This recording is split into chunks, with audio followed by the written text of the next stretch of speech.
should be live. Hi, everybody. So welcome to a special episode of Chasing Remnants. I know we've been on hiatus for a bit due to technical issues and other such garbage. But we have a person missing tonight because our trusty mage Celeste, who plays Arya, has been surprise abducted by a party bus. Which is the best excuse ever. For her mother's birthday, they planned a surprise party bus and didn't give her notification until yesterday. So what we are going to do tonight is sit around and talk shop about Dragon Age lore, because I know way too fucking much about it, and I know Kristen's got way too much on her plate about it, and so I'm pretty sure Alex has got some stuff that she would be willing to talk about.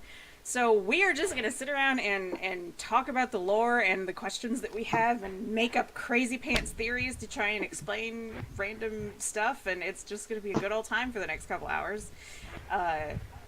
We'll see how it goes. If we end up running late, I don't know how long this will be, but I think we're all ready to go to gossip about our favorite Thetis losers. So let's see. Where do we want to begin? What kind of theories do we want to talk about And first? if anyone has questions or always wondered something or wants somebody else's opinion, please put them in chat. We're watching, so Yes, yeah, we are paying if you guys have questions, we will try and research to the best of our abilities, as well as clue in what we think possibly might be coming, etc. Yeah, and that includes if you have any questions about my fanfiction universe, if you've been watching the streams of Tracing Remnants and you want to know what the hell's going on with any of the characters in there, then just, toss that in the chat as well. We will pay attention to that. So yeah, let's go ahead and start. I don't know. There's so many places to begin, so it's very difficult. Okay, I have a hot take. Okay, let's start with a hot take. Let's go. My hot take, okay, and I actually, haven't gotten very far with it, but it was kind of an aha moment the other day. Mm-hmm. So, apparently, and let me pull up the article. Apparently, there is an ancient warrior goddess that's somewhere in the British Isles, as far as I've gotten, and her name is Andraste. No. And she was often interchanged with or associated with Morrigan. So my hot take is that our girl Morrigan is actually Andraste, but we don't know why or how. Huh. Because that's an interesting take. I like that. I've never heard I that one. haven't figured out how to connect all the dots yet, but we don't know where she came from. Flemeth raised her, but we don't explicitly, we know she's not her biological child. Yeah. But we never had any idea where she comes from. Do we know that? What do we know that confirms that they're not biologically related? I thought Flemeth says somewhere in the first, in the first one, when you meet her in the swamp for the first time, something about them not being. Hang on, let me use the Googles because I'm sure the Google. I don't recall that. I missed that if that's the case. I know that Flemeth supposedly has multiple daughters. I was going to say, yeah, there could be something with Yavanna out in the desert as well. Yeah, there's definitely... I feel like...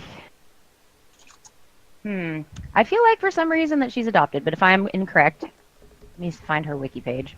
Yeah, see if you can pull it up on her wiki page and confirm that. So, regardless of any of that, I believe that since, she's I think that she's locked in there somewhere, and that's why Morgan's sort of who she is as a person. I feel like she's all kind of, locked up, and she's in direct conflict with Mythal, Flemeth Mythal all the time, and I feel like that there might be some lingering tension from something that we don't know about Morgan.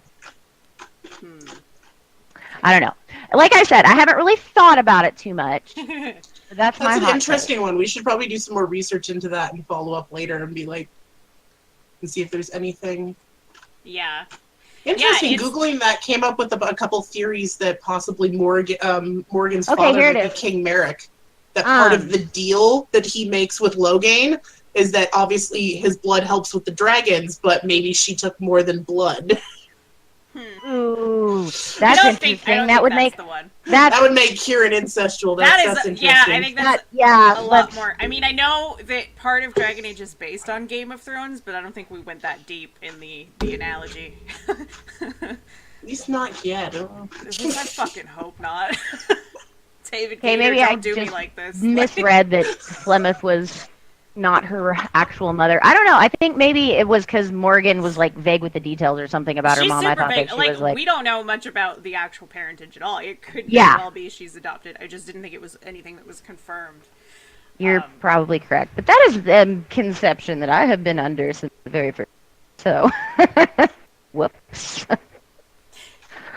So, Anyway. but I mean, that does bring up an interesting point that we can sort of lead into with Andraste, because there's a lot we don't know about her.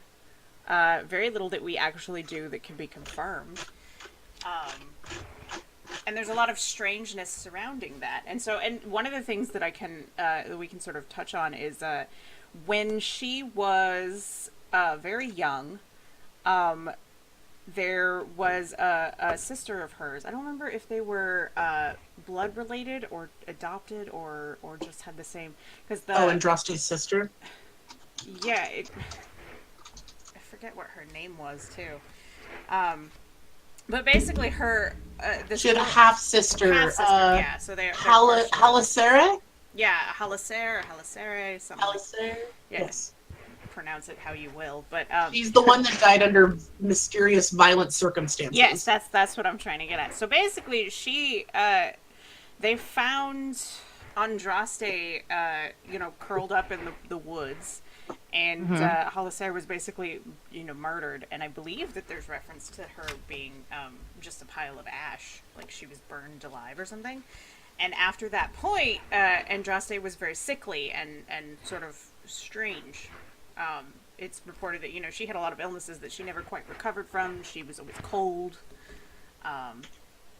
And so that seems to me like maybe something came in and affected her in ways, magically. They were like despair demon type stuff because Alvar, right? Cold and they were what? Well, sort of. It's yeah. The Alamari, so they're what became the Alvar. Yeah. So I wonder, if she was actually a mage, or she was an abomination, possibly. Potentially. Well, that kind of depends on your definition of abomination. I mean, do you follow the Chantry's definition, or do you call the chick in the Frostback Basin an abomination, even though that's how they learn to communicate with the Fade? But yeah, I wouldn't be surprised if there was some, because there's a lot of people that believe that Andraste was also a mage, and we know mage runs through bloodlines. We know that from studying Treventer, but especially her weird, unusual illnesses, to me, seems something, BioWare has a tendency to point out those details only if they're important. Yeah, so that's true. They're not super subtle sometimes. So I wonder if I would assume it was magic-based? Yeah. The causative? See, I just find it interesting because then this person grows up to be such an integral part of, she grows up. There's the issue with slavery going on and people being taken into slavery, and it's a very sad thing for her. And so the story goes that she's singing by a pond, I believe, and then she's singing, and that's when she hears the voice of the Maker. And so then she's sort of been touched by these weird fatalistic almost events where she's got weird happenings and her half sister dies and she's found in the woods and then is sickly forever after, and then two, voices are talking to her, and so kind of a Joan of Arc situation. yeah, it's very well hard. So do you think, I guess, since she was how does she go from being really, really sickly to being the leader of an entire, because it sounds like that she didn't have any real issues like that as she was, tearing her way through Thetis. Because I know. Well, but I mean, could that be something magical happened to make that?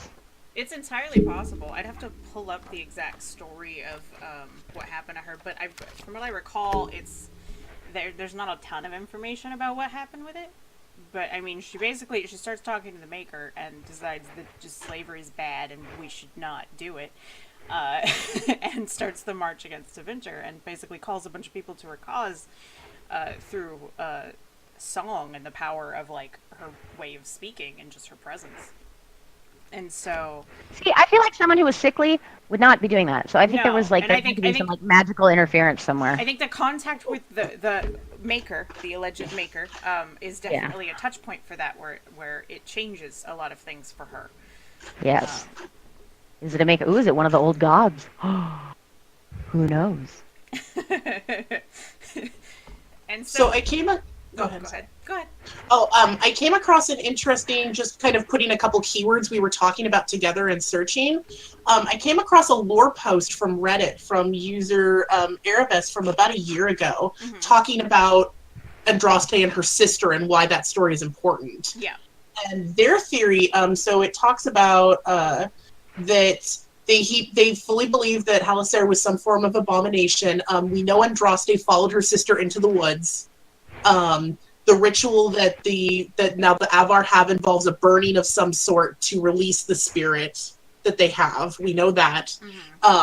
So then when people found them in the scorched clearing, their words exactly was that she had been wounded, or she was mangled with wounds beyond weapons. Yeah. And then it was for the next decade after that incident that Andraste was weakened. Yeah. So they fully believe that the demon or whatever spirit passed into Andraste from there. From her sister. So did she start hearing the voices after that illness passed for a decade? Or was it during that? Was she just hearing a spirit speak to her? Was she just an abomination? It's an interesting idea. I mean, and what I had never thought of that. Like, we always think, like, Titans and, like, there was something larger and holier in magic, but, like, what if she was just a straight-out abomination? Possessed. Yeah. She was Like, the Anders Justice thing was right in front of us to be like, see? Like, the spirit can The do parallel. crazy shit. Like, it's right in front of you. Like, that's insane. Like, I hadn't thought of it Yeah. that way. Because we had just always assumed that it was some, like, there wasn't, like, a maker, but there was some bigger, higher overall power, like the Titans itself were, like, propelling her to do something to help them, or Mythal or something, So- but... Yeah, let's talk about that. I want to talk about the Maker.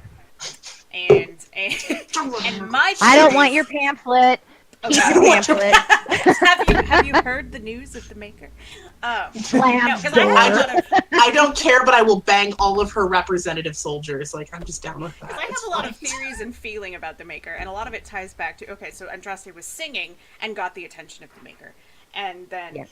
the part of her power was through song, and it encouraged people through song. And one of the things that is most commonly reported with, and I promise I'll get back to connect the two. It takes a minute, but one of the things right. that is most commonly associated with lyrium is song. the song. Mhm. And it's also something that's commonly associated with the chant of light, the chantry, and all of that. And song is a pretty common theme in a lot of things. But if you couple the comparisons between lyrium and song, the fact that in the temple where the sacred ashes were left, lyrium was found growing above ground, which is super weird, and for no apparent reason. And the fact that it was song that first attracted the Maker to Andraste, allegedly, or first had it speak out to her. It kind of leads me to believe that perhaps the Maker is a Titan that was communicating to Andraste. Oh. And So, but how would the Titan have done that? Because I thought the Titans, like, kind of just were able to communicate with the dwarves. Like, what kind of brouhaha did it have to perform to be able to inspire? we don't know. I mean, we've only just learned of the existence of the Titans through the Descent DLC, so it's not as though we have a lot of information about it. And, supposedly they communicate with the dwarves. They're supposedly the dwarves are the children of the stone, which The is stone, likely the Titans made the dwarves, is sort of the path you can make there. Yeah. With logic. But I have things to say about that, about the dwarves and where and what they are, but that is different. We will put a pin in it. I also wanted to Maker. add, before we move on to the dwarves and their role in all of it, I want to say, so we've got this these, the evidence of the songs and the little pathways that you can make in Andraste's connection to lyrium and sort of that business going on there. But another thing that I want to point out is I know a lot of people maybe didn't pay a ton of attention to everything about the Avar in the Jaza Hakon. Jaza Hakon Love that DLC. because it almost There's felt love like it so the Avar much. were the throwaway story because you just wanted to learn about the previous Inquisitor. But I've come to learn that there isn't throwaway lore in the Dragon Age. No, series. it's all relevant.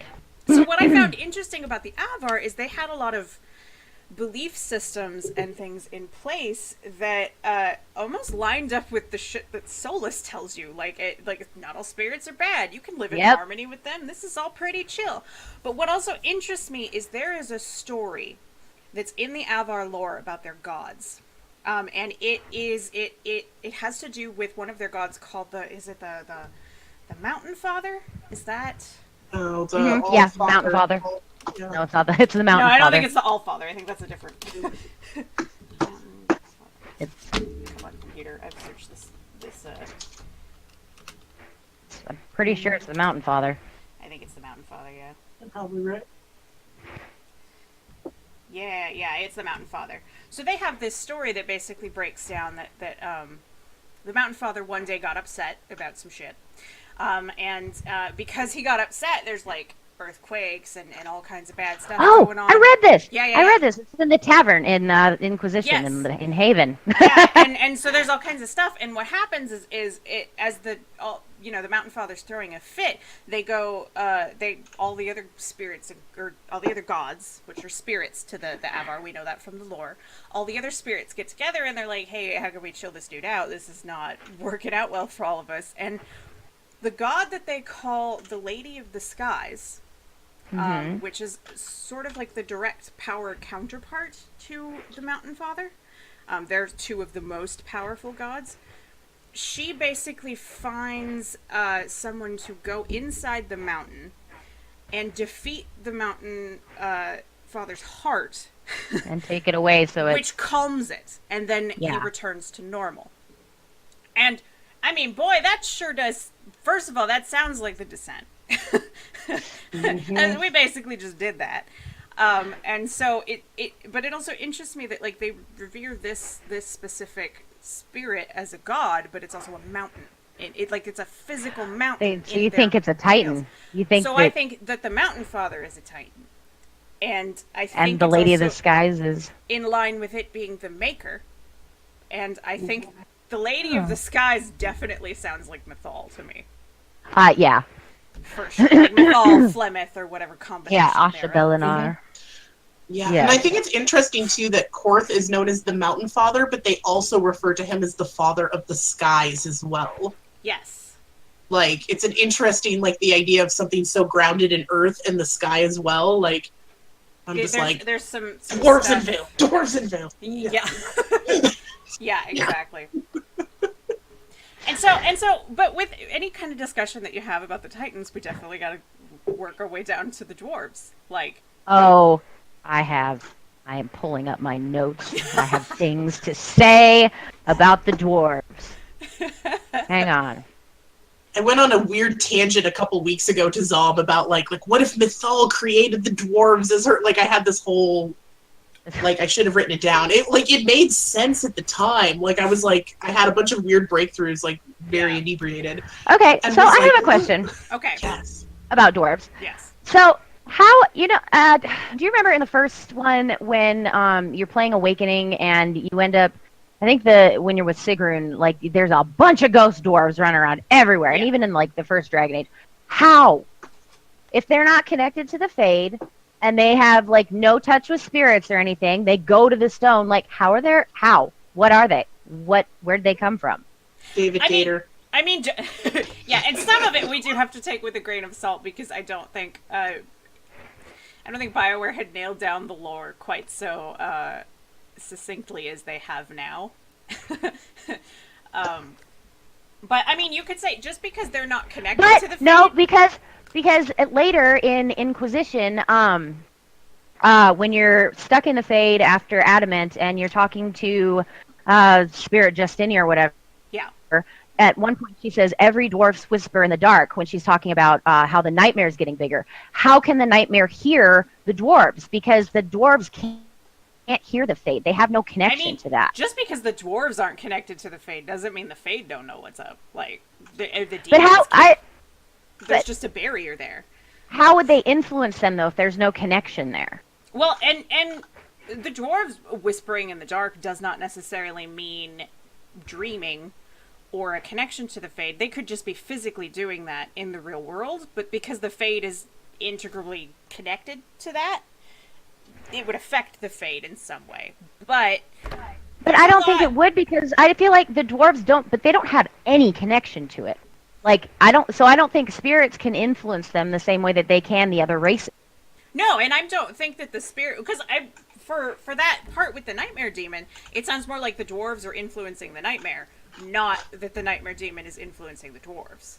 No, but I feel like it's whatever it's taking from them. It's supposed to be taking their fear. And I feel like they would have to be somehow plugged in to the Fade, for lack of a better euphemism, to transfer that energy or whatever it is that, makes spirits get bigger. Yeah. And I feel like since the dwarves aren't connected, like, how is that thing? Well, it's possibly less of a cutoff than we've been led to believe. I mean, and there's evidence of first we've got Sandal, who was always an outlier. So, yes, and there's clearly some shit been happening with him.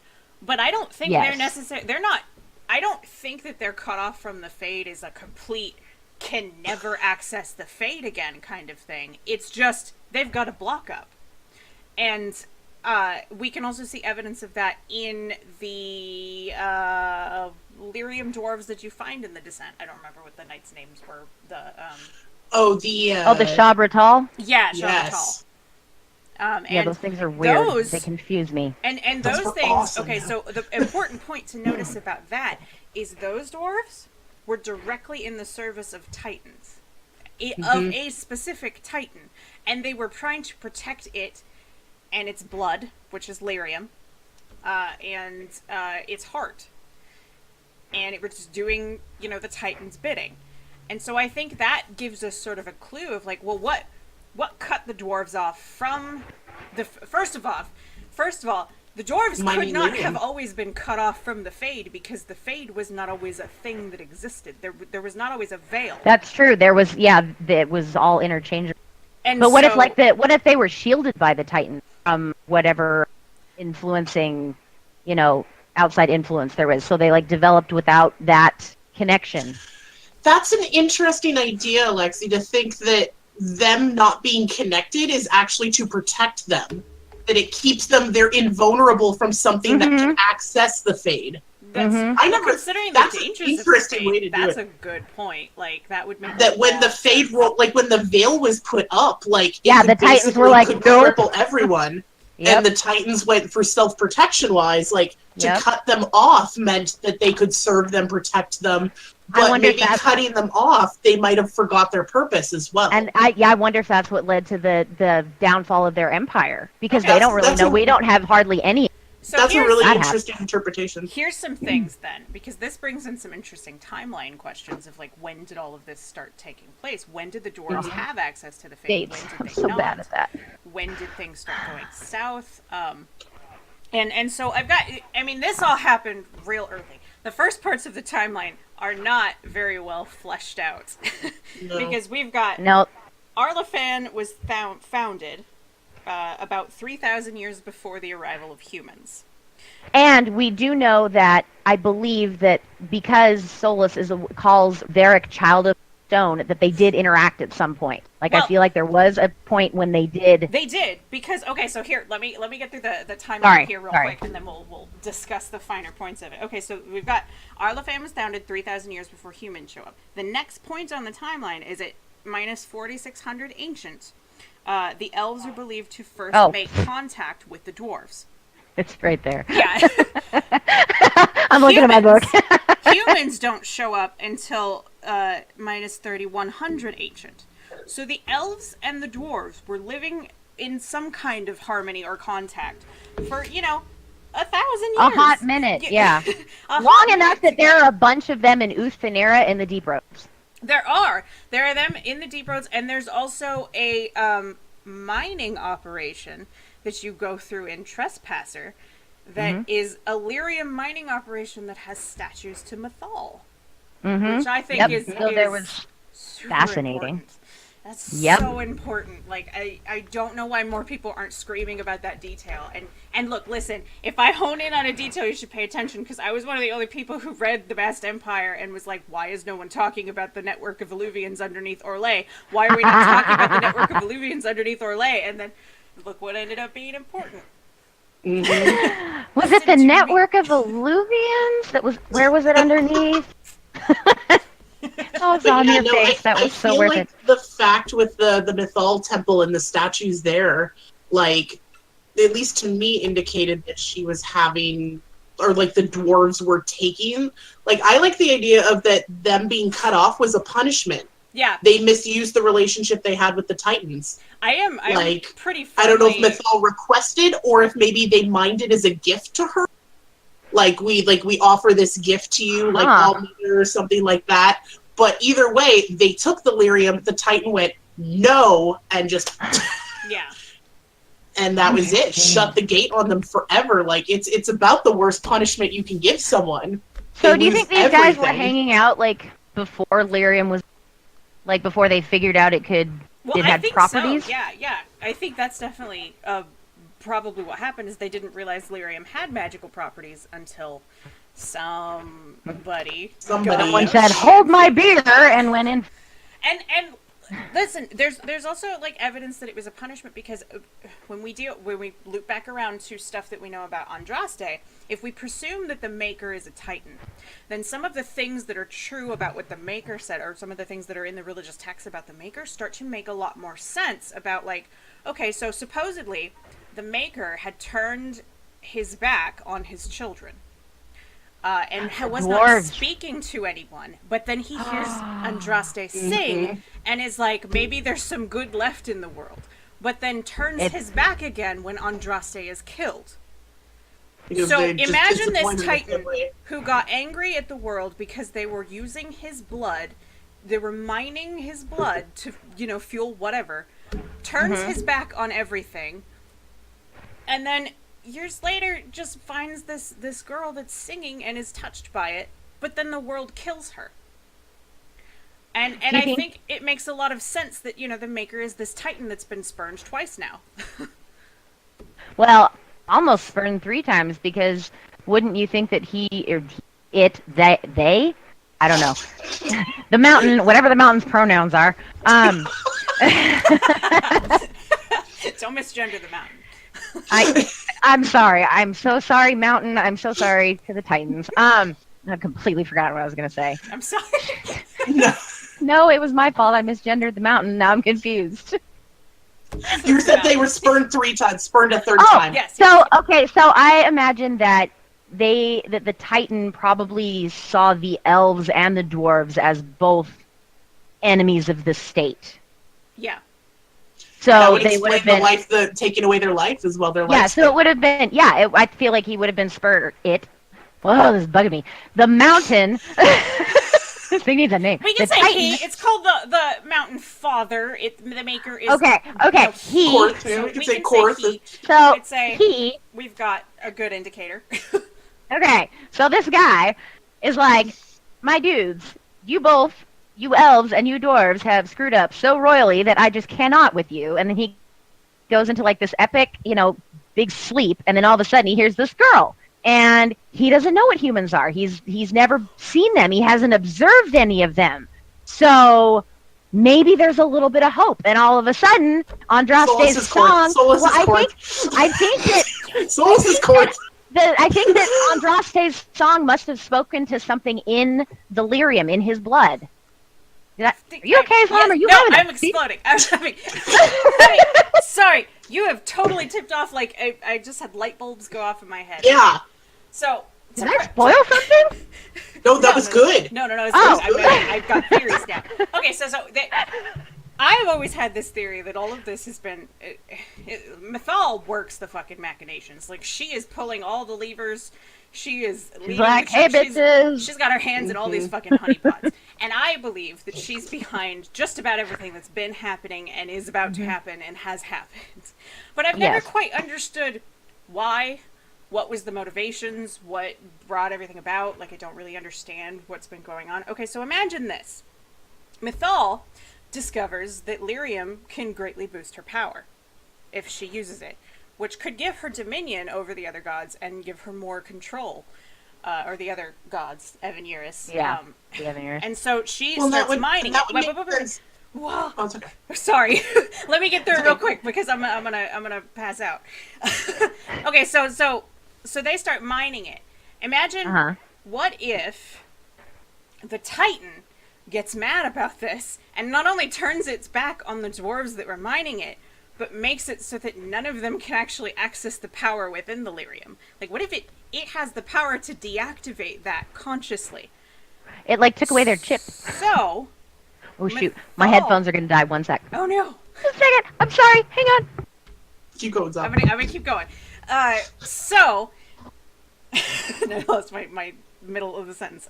Okay, so she now no longer has access to this power that she wanted.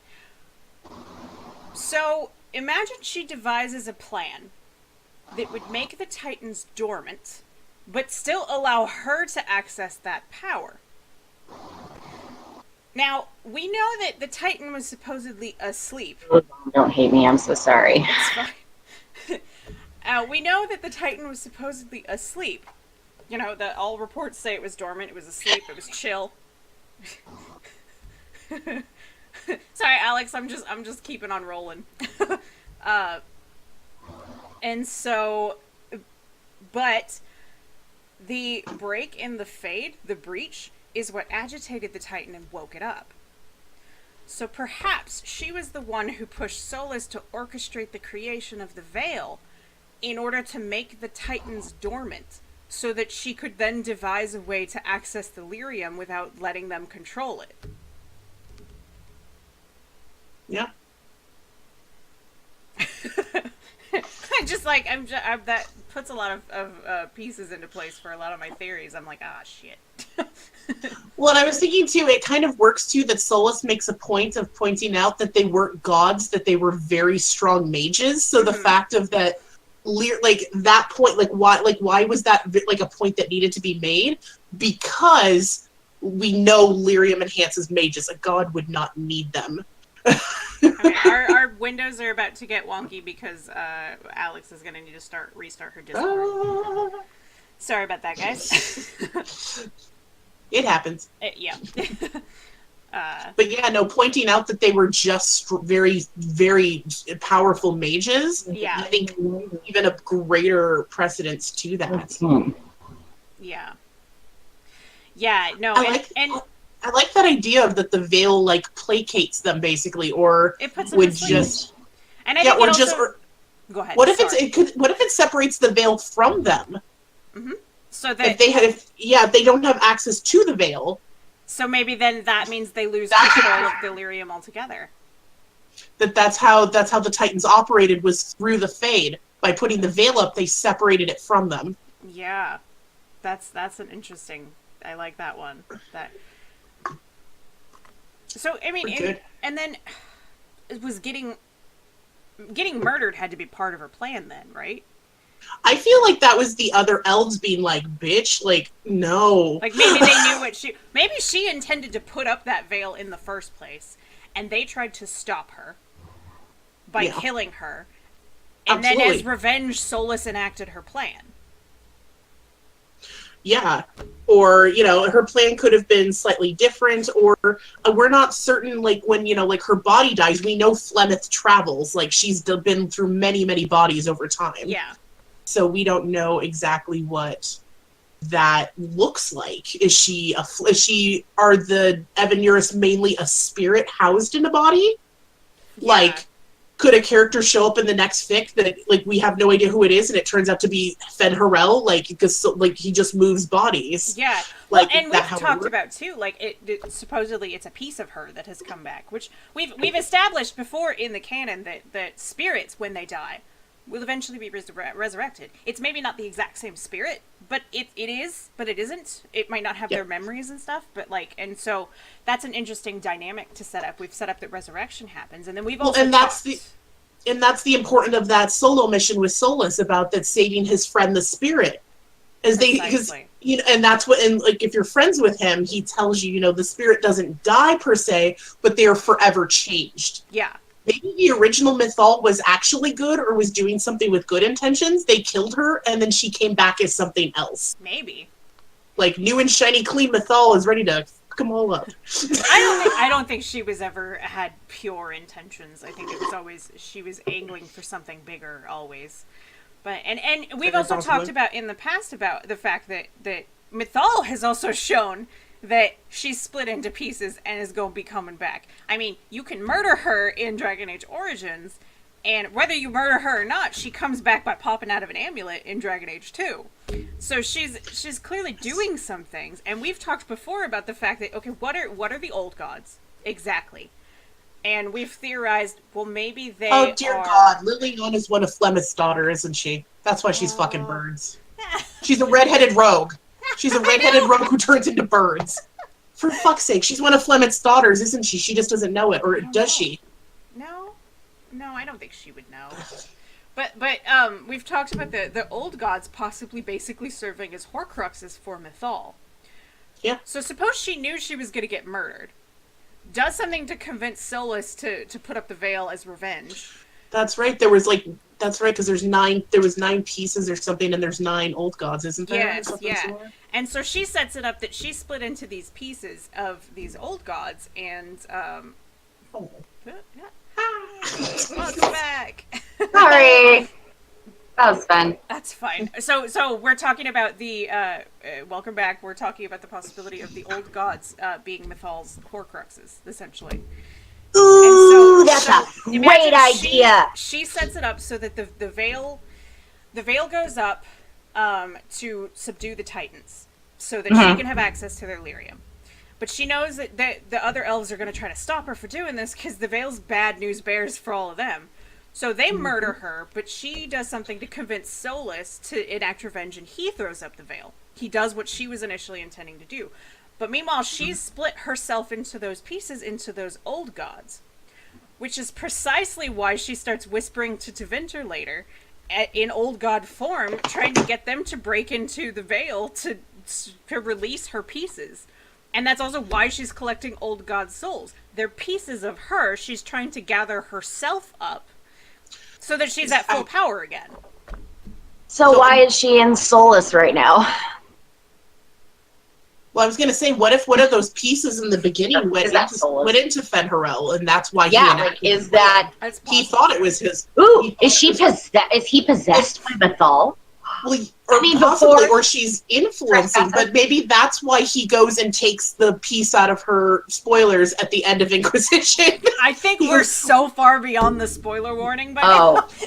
Just in case. There's going to be one person like, fuck you, I haven't finished it yet.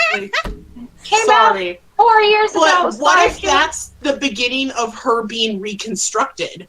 We see it happen. He takes the next piece, starts putting it back together. To be fair, we don't actually know what the fuck he did with that. We don't know what happened to it after. We don't know if it's all speculation. We don't know if that was actually her or just like a statue that was animated for a bit. Like there's no indication of what actually happened. They look like that red lyrium idol though. Like, I'm sure you guys have seen that. Like, when Solus is cradling Mythal as she goes down at the end there, when he does whatever he does to her and turns her into stone or whatever, that's the exact same pose that the lyrium idol that Varric and Hawk found in Interesting. Did you not know that? No. Yeah, it's the exact same position. Yeah, the red lyrium idol is in the exact same position. So maybe that was never her anyways. It was just a vessel that held her power. And we know that there's vessels and shit that hold her power. The Well of Sorrows clearly isn't her, but it holds her power. And, allows her to get control over somebody.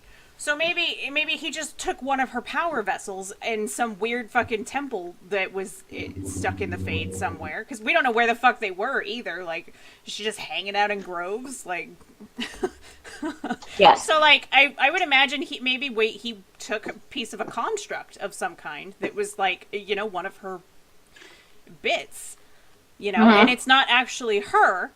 And he didn't kill her. He just stole some power that was. It was like, hey, I need a boost, and took a shot of Mythal. Yeah, pretty much. Shot. And so, but meanwhile, she's been out there gathering old god souls. And I imagine that you know whether the warden takes it or whether it's an old god baby doesn't matter. She probably gets it one way or the other. It's just. It's just, you know, easier to get it from the baby, I guess. But she's definitely interested in old god souls.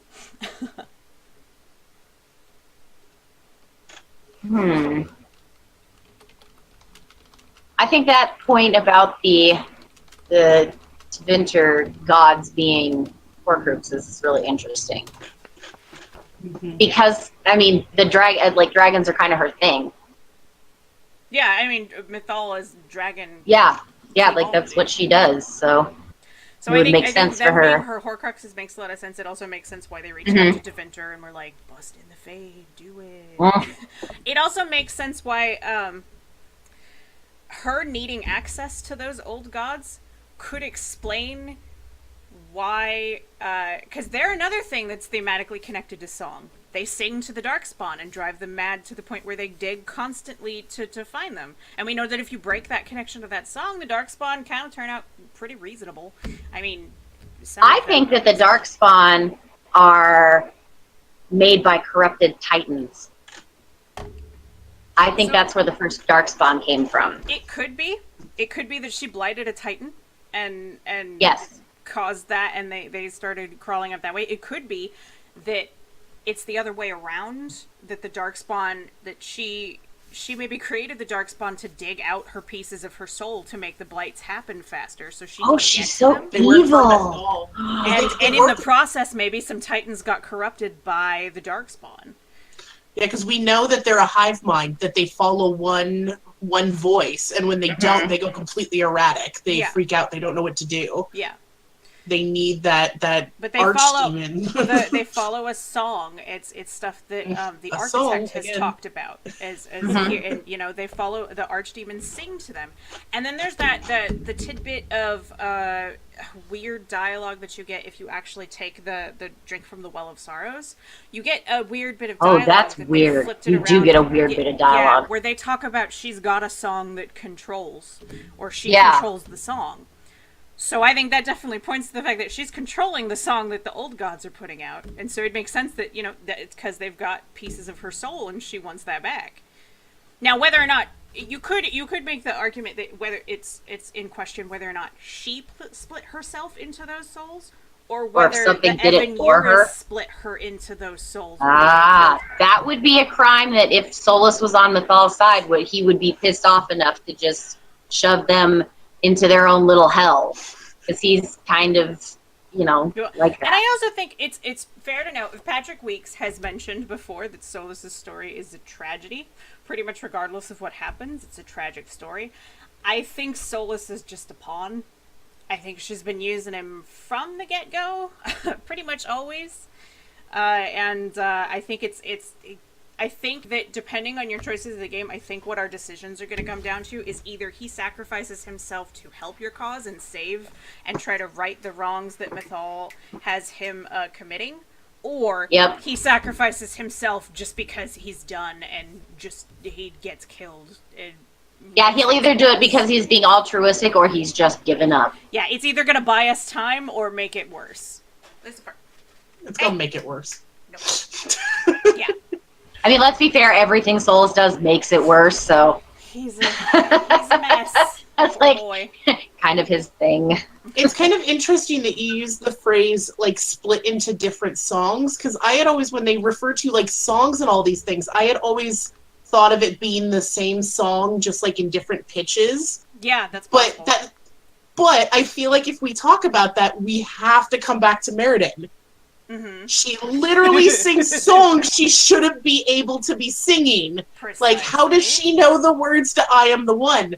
Like, what if, like, that is, like, I feel like they're just slapping us in the face with this shit. Yeah, like, no, it's. But the I feel idea like that it's all so much there of and the just. music. Yes, but like, what is that connecting piece? What is that bridge that sticks it all together?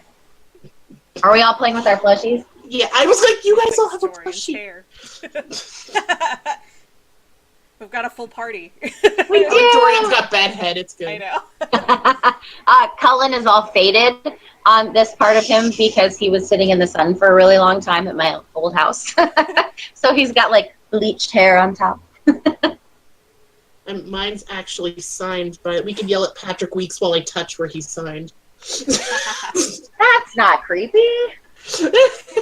Be like, why? Why? I just want everyone to know that for the longest time when I yelled about all this stuff when I was first trying to come up with a lot of these theories so I could flesh out my fan fiction, I would yell about Patrick Weeks, and so often in his writing, in a good way, I worship his writing and his ability to do all the writing things, but I yelled about it so often that my phone auto-corrected Patrick Weeks to all capital letters every time I typed it. Mine still does. That's my fault.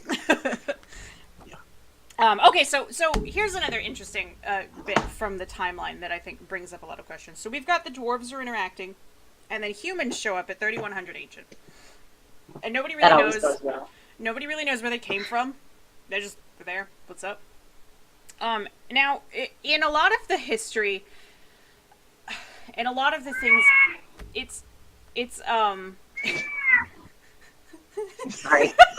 That sounded like a fake cat at first. I know. Brody's having opinions. But so it's intimated that the humans caused the quickening, and that's why the elves went to war with them. And then we learned from Abolus and his, that wasn't what happened. That's not what happened. That they were already at war and falling apart, and so they didn't Yeah. cause the quickening. But what's interesting here is that you would think that time period for people to get that bit of information confused was very short.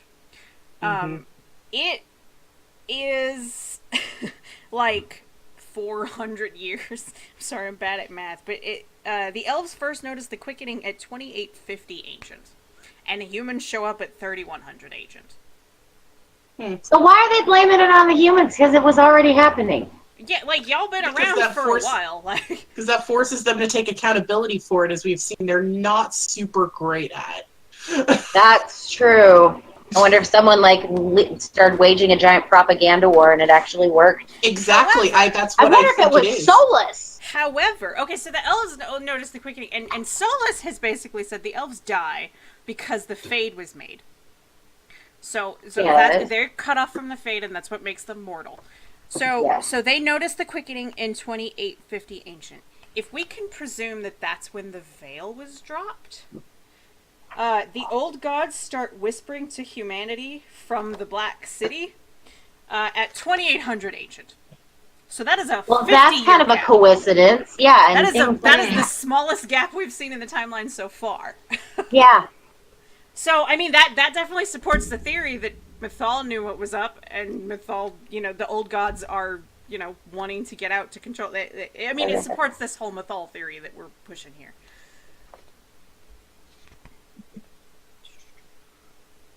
I just want to say, if anybody does watch this stream and they catch the fact that I absolutely added backwards and did not calculate that right, I'm aware. That I screwed up the timeline, and that you can blame people for showing up and screwing over the elves. It's okay. I You're wanna know- trying to talk, research, and stream all at the same time, so Yeah. it's forgivable. And Brody says hi. It's a giant cat. We come full circle. So Find blah blah blah. we really know next to nothing about how human beings showed up, correct? Correct. We just know that all of a sudden elves are like, oh shit, who are these? Yeah, Mm-hmm. pretty much. And then stuff goes back to the elves and they're like, oh, they did it. I just hear Sorry, new I have species. conflicted feelings about the elves. Like, I know that they have been oppressed and repressed and any kind of press you can possibly imagine. But they kind of sucked initially.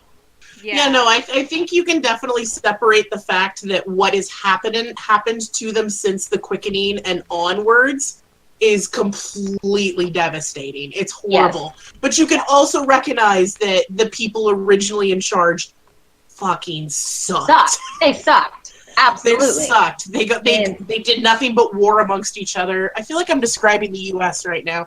But they're just warring amongst themselves, and unfortunately these people have then they've just borne the brunt of it for what, centuries now? Mm-hmm. Like, centuries. Like, how long do we know how long it's been since the quickening happened? It's like 600 years, 700 years. It's a lot of years. Since the quickening started happening, it's been thousands. Yeah, I was gonna say, wasn't it like 6,000 or 7,000 years ago that the quickening was noticed in 2850 ancient, which is 2,850 years before the divine calendar started.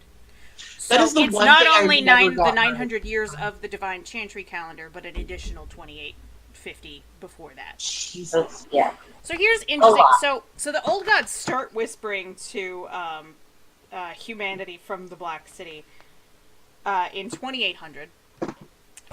They do not break into the fade. That's alarmingly, like, on the nose, by the way. Like, you know, stuff never happens on whole numbers. Yeah.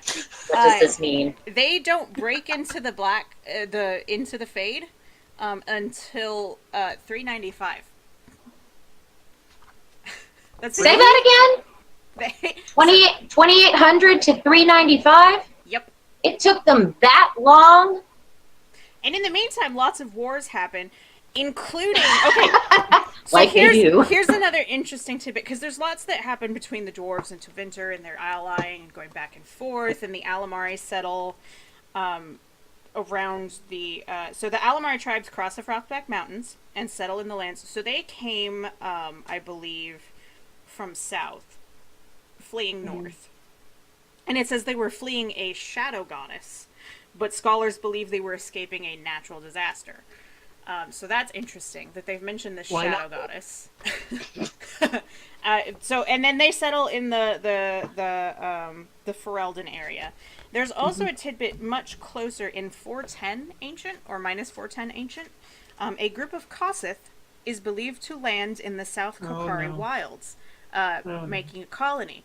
But they were all killed out in the first blight. So there's no evidence, necessarily. They're just believed that happened. But that happens 15 years before the first blight. So, if we think that the Kossith are possibly related to dragons, because they're related to Kunari, so let's suppose that the dragon race was created by the Dragon Lady and just dropped off in the Kokari wilds. And then it is believed that they all disappeared in the blight. Perhaps it is more that they went underground. Are they the first darkspawn? And instigated the blight. And became some of the first darkspawn. So when the Magisters crept through the Fade, they got the blight. And it enabled them to spread like wildfire, spread like disease, and dig through to get to the old god prisons. Oh, I fucking love that. That's good. Yeah, I'm keeping that. And it supports both the theory that Mythal's responsible for the Kunari and the Kossith. It explains why they showed up and disappeared randomly. So with that in mind... I would also like to bring out the other interesting fact about the goddamn Kunari. I think Lexi had a question. Oh, no, I'm good. Keep going. Ahead. No, ask a question. I have to look up the thing on the timeline anyways, so. Oh, you're good. The only thing I was going to say was, like, I thought that the Kunari were, like, half elf, half dragon or something like that. I mean, if Mythal was making them, that... Pretty much. That's the same thing, yeah. Yeah, there's not... They don't actually say what they are, and they don't know a lot about. Well, no, but it's like They've got the Ugh. ears. Well, there was one. I mean, what does he say? What does the nightmare say to Iron Bull when he's in the fade? I don't remember. Hang on, it's irrelevant. Let me find out. And that would also be interesting, too, if you look at Trespasser for the fact that the Canary are trying to hunt down Fen'Harel. If Mythal controls them, maybe she wasn't so happy about what happened, or he's doing something off plan. He's gone off the tracks here. But that makes sense. I just thought that was weird that the Canary were weirdly like we don't like magic. We're going after this dude. I'm like, this is a really good DLC, and this writing seems very weak, like, for motivation-wise. Yeah. Just like, magic bad, we hunt down elf through mirrors. And I'm like, really? Yeah. But if you think of it under the idea that, like, we believe that they are part dragon, we know Mythal controls dragons, we know that from Yavanna, the high dragons, all that sort of stuff. If she's the one whispering in their ears, like, that's fucking scary. Like, especially if you look at some of the timelines where, like, the Canary have invaded historically into places and their motivations, like, and put Mythal's motivations layered into there. Well, like, you get a really weird pattern there.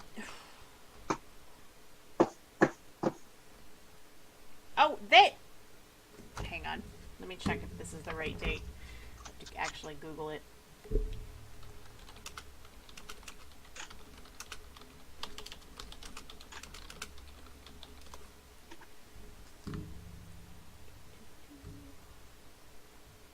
I know his gravestone says madness. I remember that. Yeah.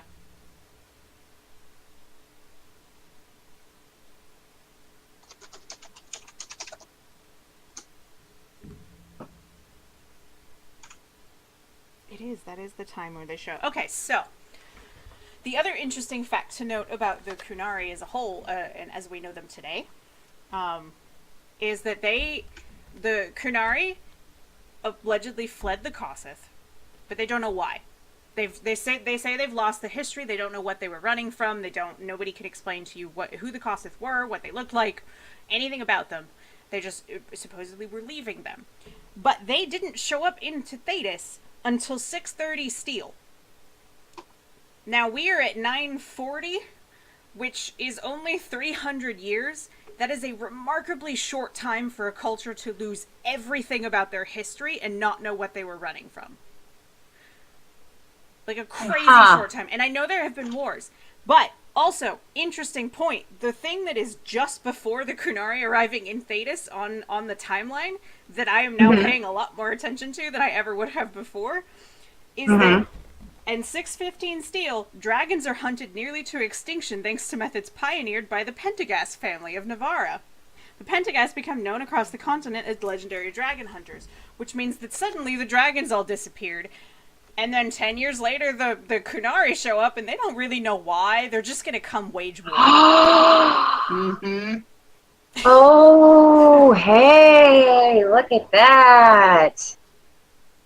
That would make sense.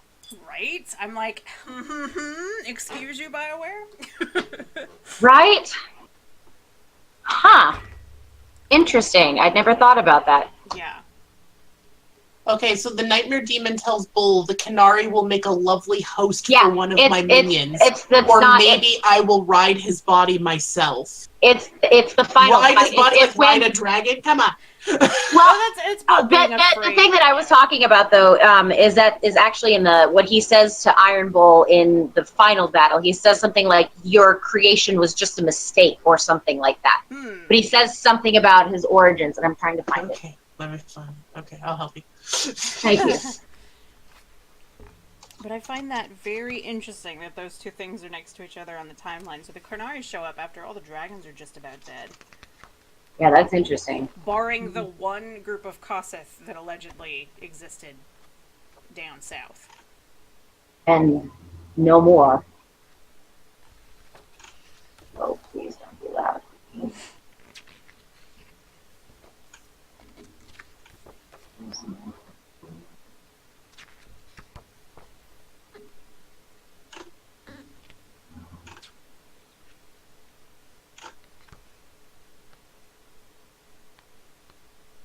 Sorry, I didn't think to have this prepared. Yeah, I suppose we shouldn't all have our noses in research. Okay, I think I found something that will do it. So you guys continue the discussion, and as soon as I find it, I will Okay, sweet. bring it back. They're not understanding their culture too could be a tie-in to perhaps their memories were wiped and they don't know. I was gonna say, I feel like we have sort of a blueprint for people who've lost their history, their culture, their past. Like we have that in the dwarves. Yeah. Like maybe there's something similar happen. Is that That similar thing was Mythal. like one of these things having I've been saying it for a while. Mythal is the one doing all of it. I'm pretty sure she's the big bad. Which, like, I'm not looking forward to that fight. Whew. Oh, come on. The final Mythal. The final Mythal. Big ass dragon, probably.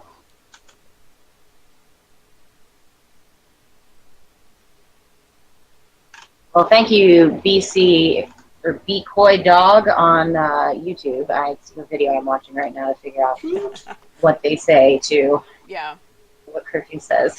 That's really. I swear, he says something about him being a mistake.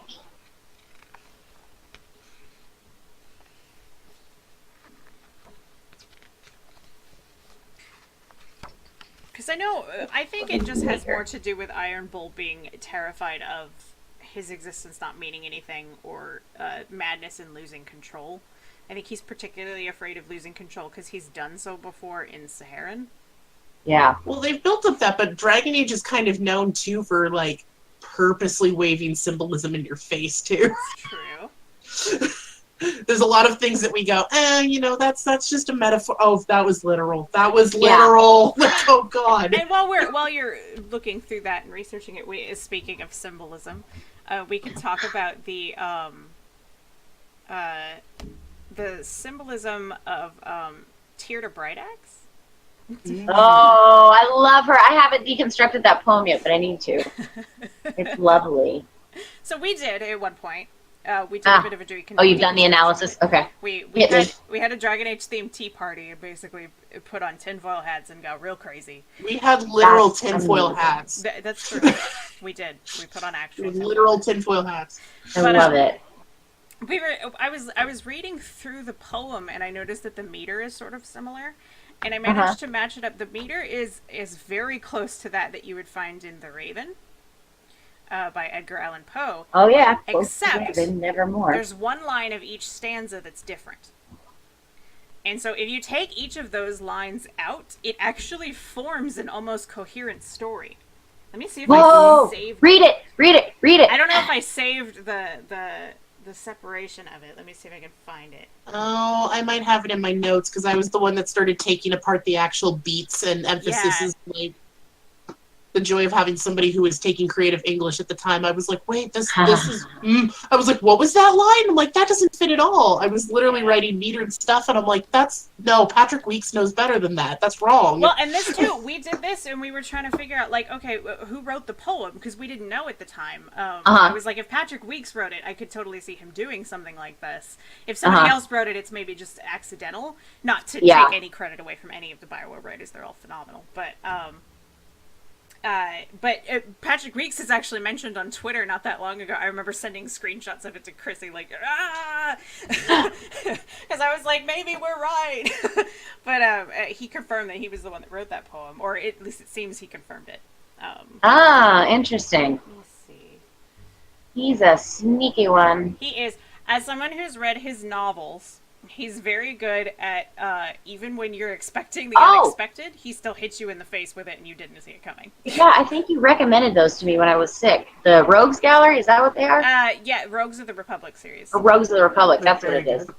Yeah, it's fantasy capers. It's fantastic, and it's got excellent characters, and it's humorous, and also rips your heart out in a couple places, and it's very good, and I highly recommend them. Oh, okay, I will find this later, but I promise you there is a line in that game, because I have played so many thousands of hours, that says, or Corypheus says something about Iron Bull being a mistake, or Not a mistake, but Oh, that he you mean created this. Coryphia said it. I thought you were saying the stuff the Nightmare said to Iron Bull. Oh, well, yeah, I got my You got your floating locations demons fixed up. confused?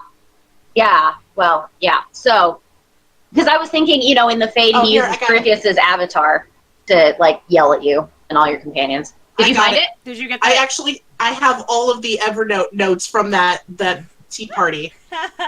It's titled "Fucking Patrick Weeks." That was my title, I'm pretty sure. Okay. So these are all the lines that meter do not fit in that poem. There is a very specific rhyme scheme. If you take them out and put them together, you get this. The poem within a poem, Avar, mother of her making. Heed the dreams and cross the waking. Dream words lie, their thirst unslaking. On ravens' beaks to dream unwaking. Crashed and crushed in earth's mad shaking. Hender's dwarves give peace unbreaking. The Avar tribe her name are taking. Hearts both whole and now neither aching. Oh, shit. Can you send that to me?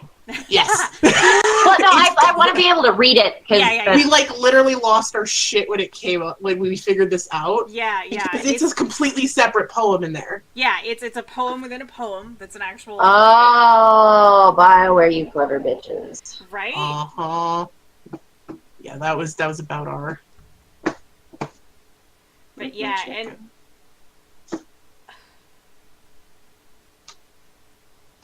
There you go. It's also important to point out that in that poem where they're talking about the gifted from her, the poem talks about how she's a lady, got a staff, and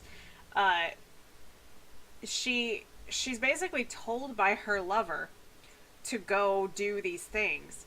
And they directly refer to the lover as gifted from her leaf-eared lover, laughing lady of the skies. Yes, yeah, I thought that, it was a dwarf, or I'm sorry, an elf. Yeah. So it's probably an elf, and the Q Lady of the Skies, as relates to Avar, we've established that we think it's probably Bethal. Mm-hmm. So she's literally Methal's lover, whether physically or in spirit form, because it could have been through the Fade, because she was clearly a mage. Interesting. But I think so if much you to remove unravel. the poem from itself, like the poem about Tyrda is one thing. Mm-hmm. If you take the poem within that poem, it almost feels like it could be referencing Andraste. Yes, it does. Holy shit. So they're the same person? These notes are, they're a treasure Are they a trove of treat? crazy. Are they a treat? I They haven't opened them are. yet. I have a whole section where I went through that I said, what if the chant was literal? And started finding resources. Oh, I remember you doing that. So, yeah, the Maker tells Andraste, mighty of arm and warmest of heart, rendered to dust bitter is sorrow, ate raw and often poison that weakens and does not kill. He just told her literally, how to take, lyrium. Yeah. Yup. Yep. Yeah, there's a whole bunch of stuff through the Andraste part of the chant that I'm pretty sure is literal, not metaphorical pretty language.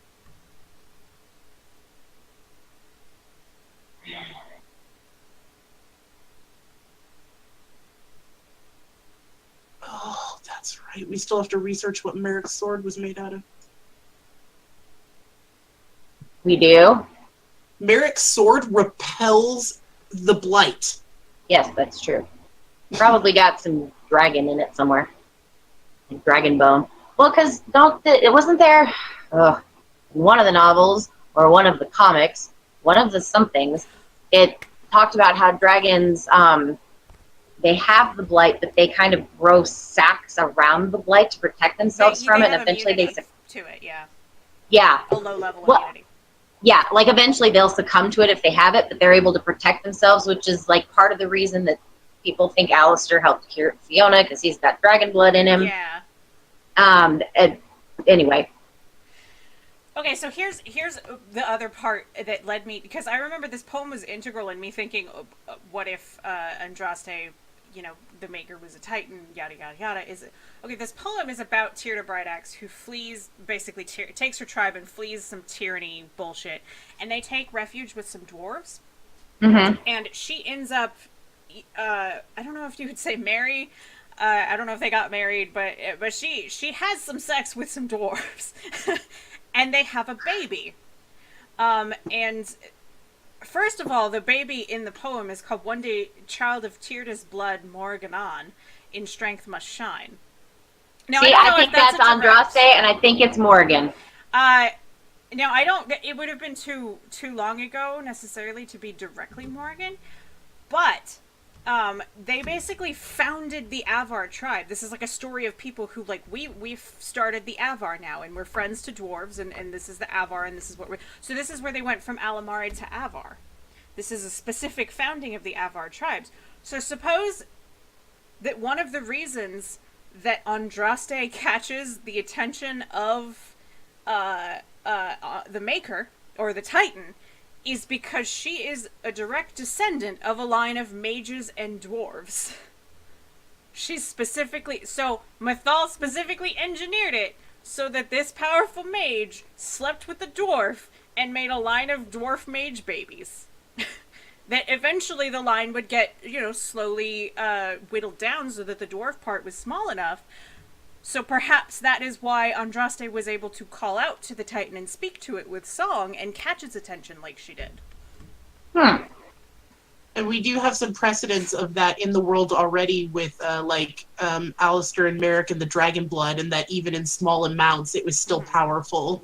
So there is some precedence in the universe of that. Huh. Interesting. I like it.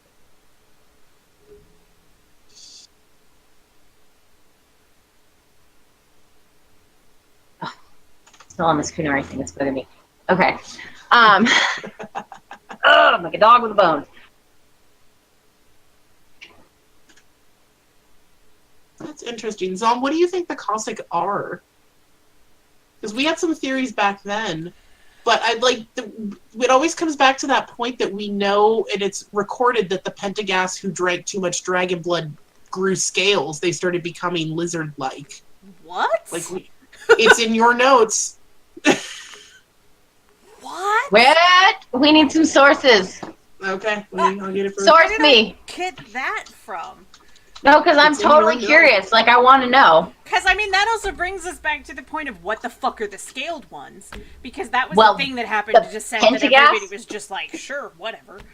Yeah, right? Because I don't know if... This is new. Because it's all in codex entries in these little journals that you pick up in the Descent. But there's this total recounting of, like, before the destruction of the Taigen, minus 975 ancient. Which would have been before the dragons were taken out, and before the Pentagast would have even been in the picture, because it's way long ago. What is 975 ancient? What pops up around that time? Yeah. Oh, sorry.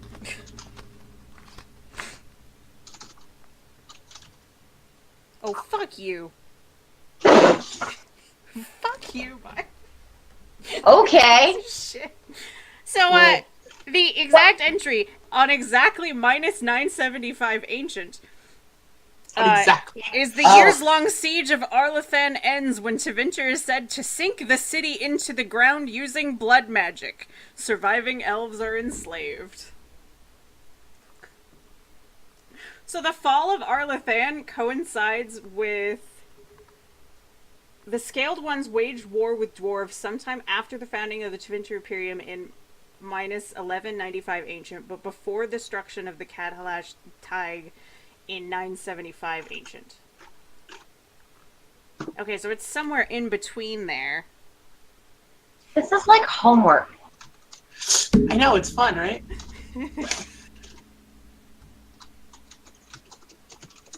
Yes. I didn't answer that, but yes, it is. Okay, I did find, it does say, there's a note in this wiki entry that I'm looking at that says, Reavers from the Pentagast family who consumed too much dragon blood are told to have grown scales. The tales are likely exaggerated, but may hold a grain of truth. So maybe our our lizard people are humans that potentially consumed too much. They're human-based originally. Maybe.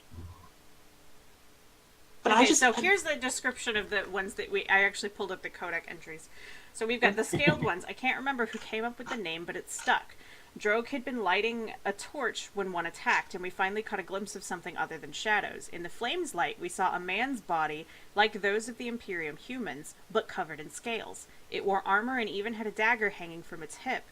Its jaws wrapped around Drogue's face and twisted. The crunch of his neck breaking seemed to echo down the deep roads. The torch fell from his hands, and we lashed out.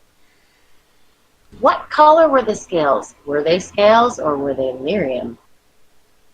That's an Because you could make that case about the Templars that, you know, that's what it looked like initially when they started changing. Here's the end to that. Like, basically, they fight with these guys and chase them through the deep roads for a bit. Now, here's the end of that altercation.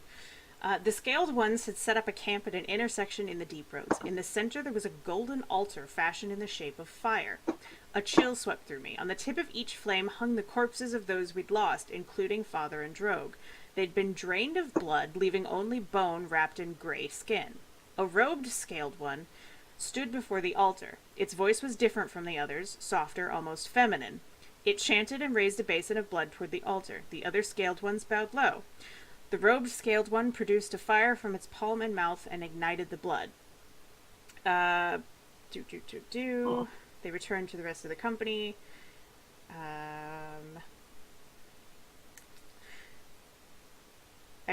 So they returned back to the spot, and he says, I readied my axe for blood and steeled myself for the sight of the altar, but it wasn't there. The camp, Father, and Drogue, the scaled ones, all gone. Only the basin remained, charred around the edges.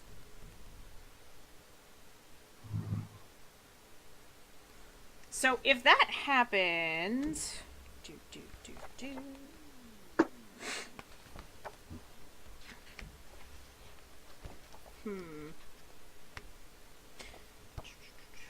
So if that happened sometime before 975 Ancient,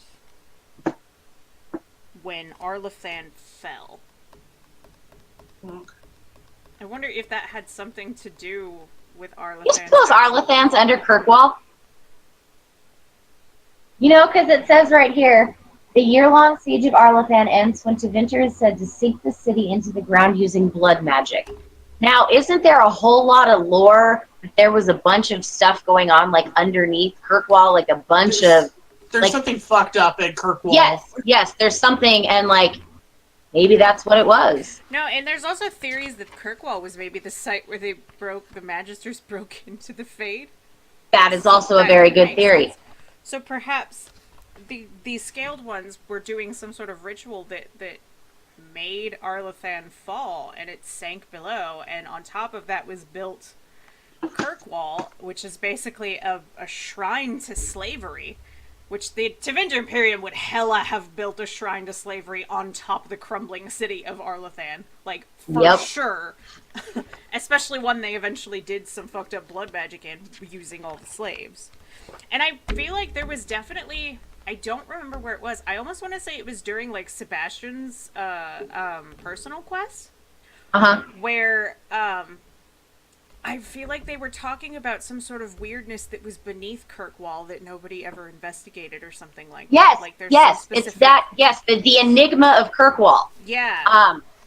Yeah, it's like a series of, like, weird places you can go, but you have to, like, hit them in a certain order at a certain time. I don't think I've ever actually, I don't think I have the achievement. But it's the enigma of Kirkwall. Like, there was something big, something bad, something with a lot of blood that went down underneath the city, or around the city, or something. I'm sure I could find it. Yeah. When did I say the blight happened? What about the blight? When did the first one happen? When the first one happened. Well, what was the first age of the Chantry called? That was not when the blight... the first blight happened before that. The Chantry was not founded until after... ways after Andraste did some shit. Also after the First Inquisition. I I thought the first blight started when Drakon was trying to make the Chantry a thing. No. No, the first Oh. blight started immediately after Was the that the- Magisters broke into the Fade. So which blight was that Drakon was? Drakon formalizes the Cult of the Maker in -3 Ancient.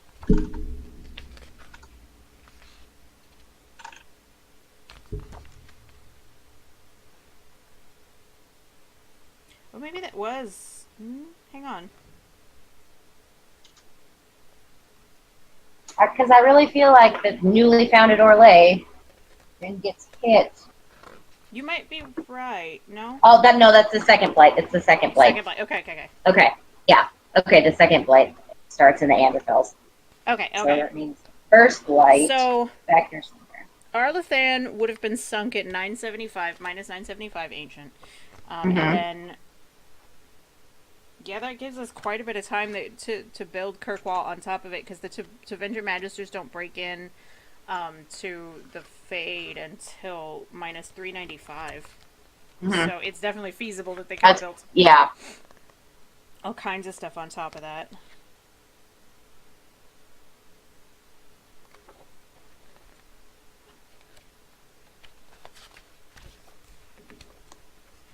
The first blight begins in -395 Ancient, like immediately after they break in. Yeah. Okay.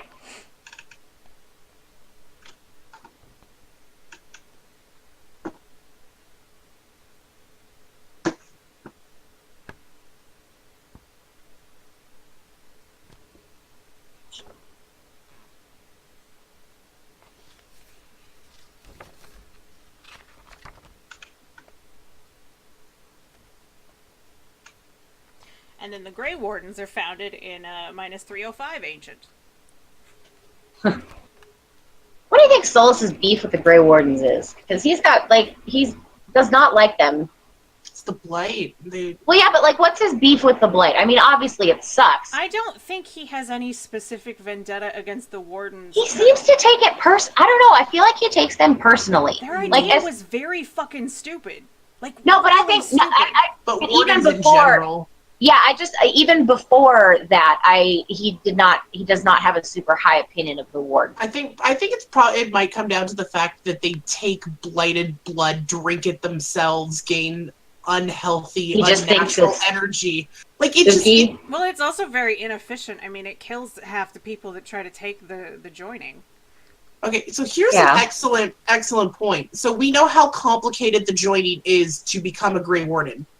How the fuck did they figure that out? I mean, I have my theory. I don't know if that was that the architect perfecting that over time, or... So my theory isn't that it was the architect. My theory is that it was actually one of the other Magisters, because there's a couple 100 years gap between when they broke into Fade and when the Wardens are founded, and they've been trying to fight the Blight for a while, and it's just not working. They can't do fuck all because they transfer, they resurrect, they do a lot of weird transfer soul abilities that probably Mythal knew how to do. So they're doing all this, and they come up with this idea to have a fucking magical ritual to drink the Darkspawn blood. And, it's theorized, they're drink the blood of your enemies to gain their powers, and that was their reasoning. But, the joining is not that simple. It's not it involves magic. Specific mixture. And there's Go ahead. I was gonna say, the other thing is we know what the secret ingredient is what they drink, too. It's archdemon blood. Yeah, it has. How did the first Grey Wardens get it? How did they? So does that mean they've all got a little bit of Mythal in it? That's a good. It would have to have been created by, or with help from, an archdemon. If he knows that the archdemons or the old gods are pieces of Mythal, maybe that is why the Wardens because they're taking pieces of Mythal. Much and they're perverting them. Hates the idea of the Wellasars. Don't do it. Yep. Now that sense.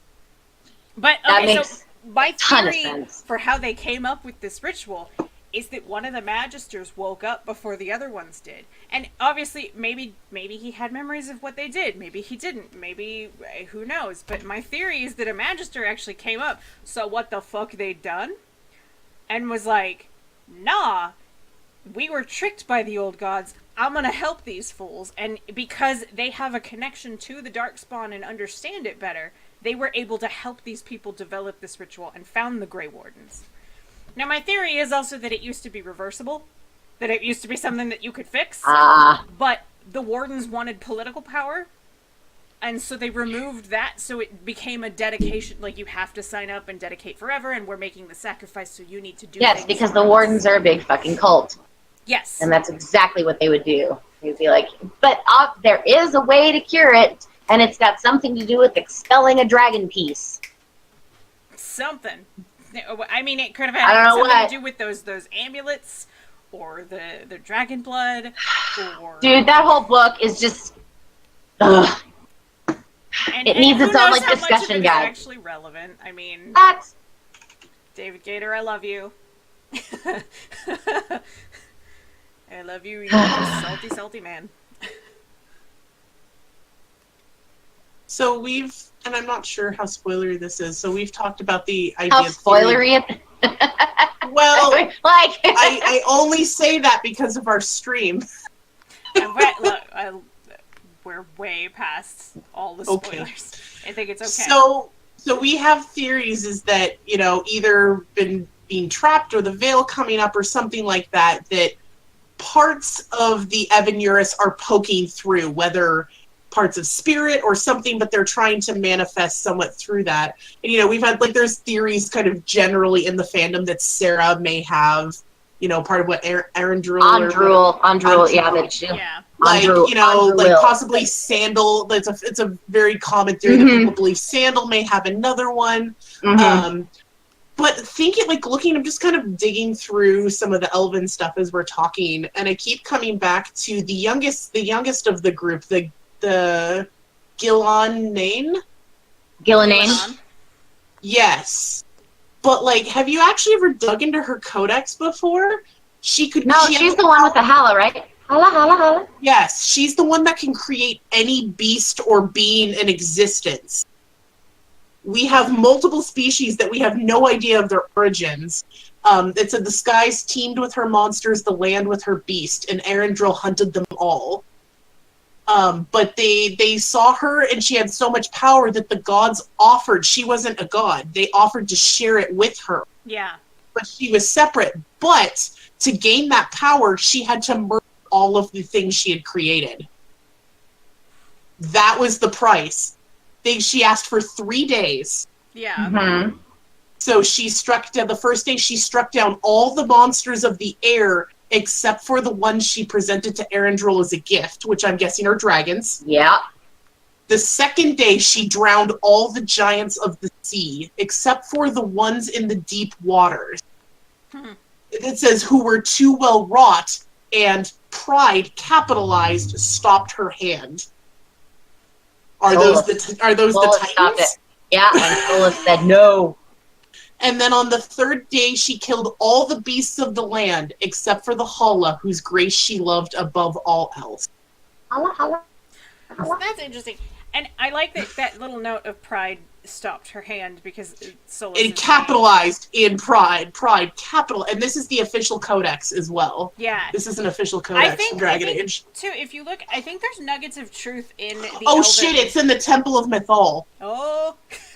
Oh, for fuck's sake. Yep, it's an Inquisition in the Temple of Mythal is where you find her this codex. Okay, so I also think it's interesting to note that all the theories of, Fenrirel's known as the trickster god, and he could go between both sides of the Forgotten Ones and the elves and stuff like that. I think that was actually, my theory on that is that he was never an Evan Urus to begin with. He was maybe just a pretty powerful uppity dude, and Mythal raised him to that station to be her right hand, go-getter dude. And I have a theory that all the other Evan Urus tried to sway him away from her multiple times, and probably still are. Oh no. What happens in there? Lexia sent us a video on Tyrion meeting the Canary. Yeah, okay, the conversation that he has about her blood is just interesting. And since I can't find the Iron Bull thing that I'm looking for, That's and I swear to interesting. God it's real. Kieran has something to say about it. And since Kieran's like an old god, Yeah. purportedly in this playthrough anyway, he talks about how the blood in her doesn't belong to her, which would be a great indication that That's he, interesting. I mean, if he's got, you know, Mythal in him, and Mythal created the Qunari, then of course he would know Yeah. that. He also has interesting interactions with dwarves. Mm-hmm. Yeah. He does. He really does. Okay, let me look. But yeah, it's many theories we've come up with tonight. We have been busy. Mm-hmm. So, what are the Forgotten Ones? I think- What's the deal with Alistair's dragon blood? I think the Forgotten Ones are Titans. You think? Do you think that maybe the Titans exist as kind of a counterbalance to the elves? I think they would have been, because, like, if at the beginning we have the existence of two people, because before humans, we had dwarves and we had elves, and so it would make sense that we had two sets of gods or rulers of those people. We had the Evan for the elves, and then the other side of that coin was the Titans, because they're in charge of the dwarves. And let me pull up, because there's stuff in the lore about the Forgotten Ones that very specifically backs that idea up. Is there? Yeah, I'm just so stuck. I was just so stuck on this idea that one of them had the power to create beings, and I'm like, oh, for fuck's Maybe sake, she made like, the humans. Yeah. We're just like, fuck it, here, have this shit. Yeah, I can't find links to it, but in one of the Evernote things, your notes you had is that there was rumors that she had created the Qunari after experimenting on elves by accident. Yes. I couldn't find a direct source for it. It was in the notes, but we didn't have a source for it. I feel like that's like Anybody some who random got- codex I entry don't somewhere. think we had a source necessarily. That was just our hunch. Okay. I couldn't tell if it was something. Say that again, Chrissy. Oh, it was that the theory. It was that I can't pronounce her name. The youngest of the Evan created the Qunari through experimenting on Gillenane? elves. Gillenane, yes. Okay.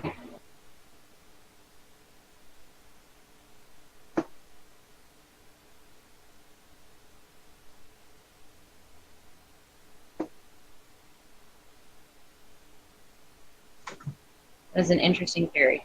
So, I guess the question then is, did the Titans, are they the ones responsible for all life? Like, did they create the elves and go, hey, you guys are okay, we'll let you out? Did they create, no? No, so here, if we look at the Forgotten Ones are a maligned aspect of the Elven Pantheon, and it says that the Dread Wolf Fenrir was said to have tricked both sets of gods, locking the Forgotten Ones away from the world in their realm of the Abyss, and shutting the Creators away in their realm of the Heavens. Now, if you think of it as elves versus titans, it really just sounds like the titans are underground and the elves are above. They're up in the sky. Yeah.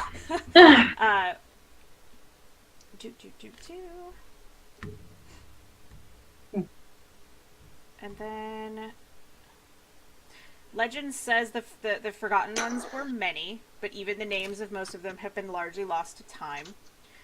And then there are some fragments of lore about them.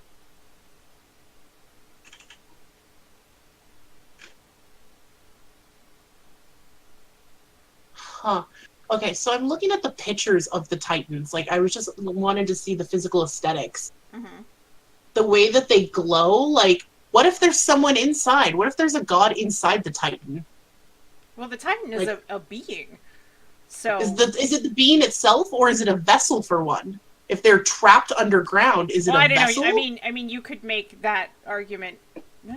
I mean, at some point, I think before the Fade, they were probably able to at least manifest above ground, because there weren't rules to the reality the way that there are in current Thetis. So, like, you could have spirits popping in and out all over the place and just existing everywhere and all kinds of weirdness. Like, Solus I was gonna say that would work too, that instead of just like a physical body, it could be housing a spirit. A spirit could be inside. A big, powerful spirit. I mean, that's basically... I mean, you can kind of break it down, like, that gets granular of, like, what are people? But vessels... Our bodies are vessels for the soul in our mind, and well, yeah. I meant more like a cage, like it was some sort Like of it trapped mystical... that maybe mining the lyrium weakens it to let the Forgotten Ones out. Well, because I don't think Mythal would want to let the Forgotten Ones out, but it could definitely be that, like, now it's a cage. They trapped in it now. So there are a few names of the Forgotten Ones that are known. We've got Aneris, which according to an old tale, he once was tricked by Fen'Harel while dueling the great hunter Andruil. His name is also part of a secret greeting from those Fen'Harel trusted. Interesting. So there's Daenerys, Gelderon, whose message is found in the Frostback Basin. So Okay. we've got Jonathan Hakon and Daernthal. Which, I mean, those names could arguably be Dwarven. Like, they're not so elven that they sound 100% elven. Not that the two sides are totally distinguishable, but... Yeah, okay, here we go. The Forgotten Ones had resided in a place known as the Void, where no mortal nor god could have remained in. They may have greatly resented the creator gods and in fact asserted that there are no gods and that their right of dominance over others comes from deeds rather than nature. So maybe they got mad that the Evanurists were gaining power anyways. Uh-huh. Y'all calling yourselves gods, and that's not how this works. Yeah, it sounds like the Evanurists just won the fight on the playground. And then they reside... And they reside in this place called the Void, which... I don't remember how many... The amount of flipping out that I did when I go through the descent and you get into that big room where the Titan heart is, and it's vast, bigger than it should be able to be. It's massive, and there's fucking trees and sunlight. This whole ecosystem. Yeah. So, I mean, it would make sense that, like, we broke into the Void. That is the Void where the Titan heart exists. Ah, interesting. I want to know who blighted the first Titan. Yeah, right. How? And what they were trying to accomplish, and if it was an accident. Oh, well, there's a note that with the Forgotten Ones, there are Dalish cults that worship them because they're mad at humans and want to do revenge. And members of one such cult in the western fringes of Orlais, in the Tirishan forest, wore brilliant crimson valisline. Unlike the Dalish, who evoke the names of their gods in battle for aid, they were offering their enemies as a sacrifice. So I find it interesting that their valisline were red. Because that could possibly tie into red lyrium, because valisline are tattoos that contain lyrium. Which, if Mythal is using that shit to do some stuff, it would make sense that she's all for people having slave tattoos. You know, the gods could control their servants using those valisline, because we know they were marks of slavery at this point. Well, I guess occasionally, though, I'm going to call her Maleficent. Flemeth, Mythal, has been known to be benevolent. Not necessarily angelically benevolent, but like when she talks to Meryl at the summit of the mountain there after you revive her from her Horcrux, you know, she says your people bow too often or something like that. And, you know, she is not unaware that there is suffering in the world. So I guess, like, what do you think her end game is with all of this? If she is the big bad, why? Well, and that's a tough one. Like, what is she trying to accomplish? That I have struggled with. I think that she wants power, And it may But almost be for what? I kind of want to. I know what to reference that makes it a lot more clear, but it's also big spoilers, and that's spoilers for something newer. So if you haven't seen Infinity War, just run away immediately. I right have now. not. You have I have not. Okay, never mind that. No, I can't have compare not. it to anything. But Okay. Yeah, don't do that. I think that she's stressed more because the God of Good is something that the Dalish have attributed to her. Everything that we've seen that's supported by any kind of evidence or fact is that she was the god of justice and occasionally the god of vengeance. So it is entirely possible that she sees injustice and just is like, well, I'm just gonna take over. She's like a mom, and she's like, if you can't play nice, you can't play at all. And is just going to assert her will over everyone because you can't have an unjust world if nobody has free will anymore.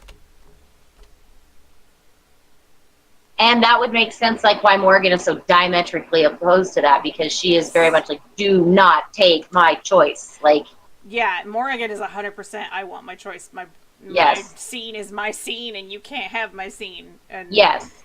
And I think, but then Mithal does tell her at one point that it never would have been forced on her. That it would have, the whole transference thing would never have been forced on her. That she would have had to agree to it. So. And yet, we've seen Mythal force will onto all kinds of other people. And we don't know that it never would have been forced on you is not necessarily a 100% honest way to say it. Because, I mean, she's gonna assert her will over a soul Morgan. is not forced upon the unwilling, that's what she says. Yeah, that's what she says. But, I mean, that's just the soul part. She's obviously, through trickery, almost, or omission of fact, has ended up... if Morrigan drinks the Well of Sorrows, she's got some will over Morrigan at that point, whether Morrigan knew what she was getting into or not. And you could, make the argument, she willingly took the Well of Sorrows, yes, but did she know what she was doing? No. No, because she was kind of blind, not paying attention. And so, and hubris. I think part of why... It's a classic case of hubris. I think part of why Morrigan is so opposed to her mother, to Flemeth in general, is not necessarily because she knows the big overarching plans, but she knows that Flemeth she knew Flemeth from the beginning is not what she appears to be. I think that Morgan's smart enough that she figured out she is more powerful than she's pretending to be. She's not what she appears to be. And then she learned, knows, absolutely. She learned about the transference of daughters to elongate her life. And I don't think Morrigan needs any further reasoning to be opposed to Flemeth other than she wants to take my body from me, and she's powerful enough to do it. So she immediately becomes afraid of her and just wants to escape her clutches at all costs. I don't think she learned... why she sends other people to get the grimoire. I don't think she learned about the truth of things until after the Blight. And then she starts learning more and more. And she obviously didn't know that Flemeth was Mythal until Inquisition. So she obviously didn't have the whole picture. She knew enough to be terrified. But not enough to confirm anything or be able to explain. And I think that's also why she's so dodgy half the time with, the shit. Because, Morrigan's a fucking know-it-all. She would tell you if she knew, but if she doesn't know, she's just gonna pretend. And I think that's why she doesn't explain anything half the time when you ask questions about Flemeth. Because all she really has is, listen, I know it's bad news, and I can't give you proof.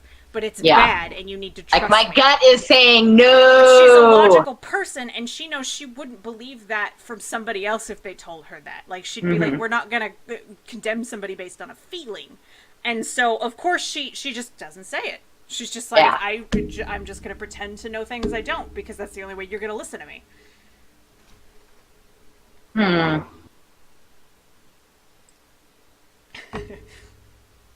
Figuring out character motivations is probably one of my stronger suits. I don't know if any of these theories are going to hold any fucking water, but I can figure out character motivations till the cows come home. It will be interesting to see how they make this happen.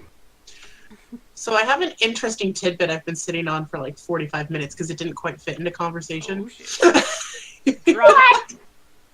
So I weirdly kind of got off on a tangent of looking for stuff in on Liliana, and weirdly came across something that pointed me towards, I don't know if anybody else played Liliana's song DLC. I did not. I did. Oh no, I did once. Okay. But it's So been years. I played this one a couple times, but I did not read the codexes for it, and apparently I fucking should have. So the dwarf's name is Tug in there, if you remember. He is fiercely loyal. I'll give us a little bit of backstory for you guys. He is fiercely loyal, will do anything to protect Liliana, like, will absolutely, like, but is very shifty about his backstory. He says he's castless, but doesn't act castless. He comes from something, like, he's not super poor, like, there's something shifty about it, and Liliana has, like, diary entries where I guess she notes these things. Yeah. In those, she notes that, he has a dagger that he keeps on him, and there is 2 engravings on that fucking dagger. What are they? One says, hold your fucking panties, ladies. The stone lives beneath Orlais. That's one. That's not all. The second one is Elven and says, Mathos gar na formen patot isolani, which according to Liliana translates to, I regret the sacrifice of my kin, but it means we will find our way home. I'm out. Right? See, I've been sitting on this for 45 minutes because it didn't quite fit in what we were talking about. I was like, I will send the official codex so you can see Whoa. it. That is some fucking shit. The stone is underneath Orlais. Well, that answers some questions. It does. That's okay. The stone capitalized. Oh wait, I know. I can look at that map. So do you suppose there are many Titans, or do you suppose there's just one, and then, like, part of it got, There's like... probably many. I think there has to be many. They always refer to it as plural Titans. They've never once insinuated that it was just a single Titan. That's a good point. They do just refer it as the Titans. Okay, so where is...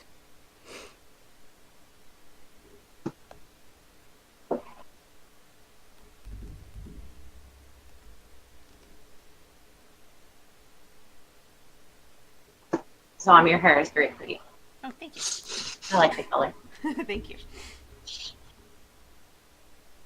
Where's the Storm Coast on the map? Oh! Do we know? That's the top of Ferelden. Top of Ferelden? Yes. The Waking Sea. It's the southern part of the Waking Sea.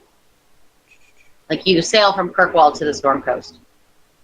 It's where you do a bunch of stuff with the Wardens, and there's some Darkspawn, and a bunch of spiders. Vinsomer's over there, the electricity dragon. Yeah, I know that much.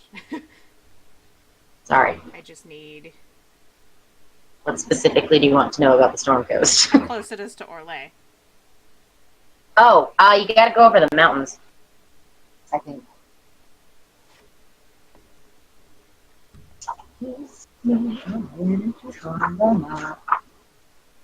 Okay, so there's the Storm Coast. Reader. So interesting. I'm researching his weapons. There's a family crest that is definitely does not look dwarven on his weapon. So this is this is the description of his axe that he uses that you can then, after spoiler alert, he dies, you can regift it to one of the younger ones that he takes care of. It says, deceptively graceful in Tug's hands, this weapon now strikes with a brutal impact. Perhaps the rough alteration of its grip has affected the balance, or revealed a hidden enchantment. Or perhaps it is just the intensity of the wielder, driven by bitter loss. One thing is certain, this is a blade that wants, in bold, wants. That sounds like it's cursed or it's possessed. Yep. It's possessed. Ha! Yeah. Stormcoast is fairly close to Orlais. So the entrance to the Titan could be where all those old tunnels are and everything. You get into that DLC on the Storm Coast. Mm-hmm. Oh, you're talking about Trespasser. No, I'm not. The Descent. Oh, I'm sorry. Yeah. I get those two. No, you enter the Descent on the Storm Coast. Through the Storm Coast. Those caves. Yep. And yeah, I finally found a map, and it's not terribly far. It's like just across the way from Orlais. So it would make sense that that's... It would absolutely make sense that like the the Titan under Orlais is where it's located. Which could mean we actually fought a Titan that was not the same one that is the Mountain Father. Because that one is supposedly beneath the Frostbacks. Mm-hmm. So that's a different Titan. Yeah. Hmm. Yeah, because Tug is found living as a surfacer dwarf in Orlais, and Liliana even points out in his actual her written ones that he was a weird fit and that he should never have been there, but like he refused to leave. They all have that friend. Especially if they have a mystical axe in their hand with magic, and they might be related to ancient. I mean, the theory, too, is that Liliana was resurrected if you kill her in Origins. She's resurrected by the Titan. Yes. So it would make sense that maybe the Titan was sending dwarves to look after her? Because it knew she was important? Huh. So interesting, his weapon also changes descriptions through different points of the DLC. What the fuck? It's possessed. When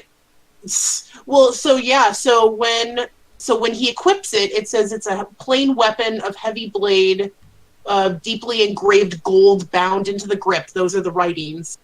It is probably a family crest, does not look dwarven, and Tug has never dwelled on his past. When it is something, when you find it later in the dungeon, discovering he's dead, it says telltale notches show the violence of the weak. The gold disc in the grip is gone. The gold has been removed from the handle after he dies with the words. Huh. Chocolate. But thoughtful hands can feel an inscription previously hidden. The stone lives under Orlais. Then when you give it to someone else, the description changes to describe that the blade is wanting. That's just creepy. That's a lot for a weird random side character in a DLC. That's a lot. There is no random in DLCs. Like No. All of these DLCs, like all of the ones that seem Everything's the most written for a random reason. are the ones that are the most important. That's why I've got my eye on Jaws of Hakon way more than necessarily the Descent or Trespasser, because Trespasser and the Descent were obviously important. Jaws of Hakon, however, was sneaky. I love the Jaws of Hakon. That is by far my favorite DLC. I know a lot of people hate it, but like there's something about it. I can't wait to play it every time I get to. It's very good. It's good. It makes me cry at the end. Yes! Cry. And when It you tugs at those heartstrings. sorry about spoilers, but as you go through all of the Inquisitor's companions, as they like the original Inquisitor, like as they know they're going to die, Yes! like, as you see their last hurrah. but like how dedicated they were to make sure he completed his mission. And it's heartbreaking when you get there and it's like he doesn't quite know how much, like he knows time has passed, but he doesn't quite know how much time has passed. And you can tell he's And you're just like, devastated. yeah, and you're like, I'm sorry, bro, but your friends died for you to hold this for eternity. Uh-huh. Like, I'm so sorry. Thanks. That DLC rips your heart out.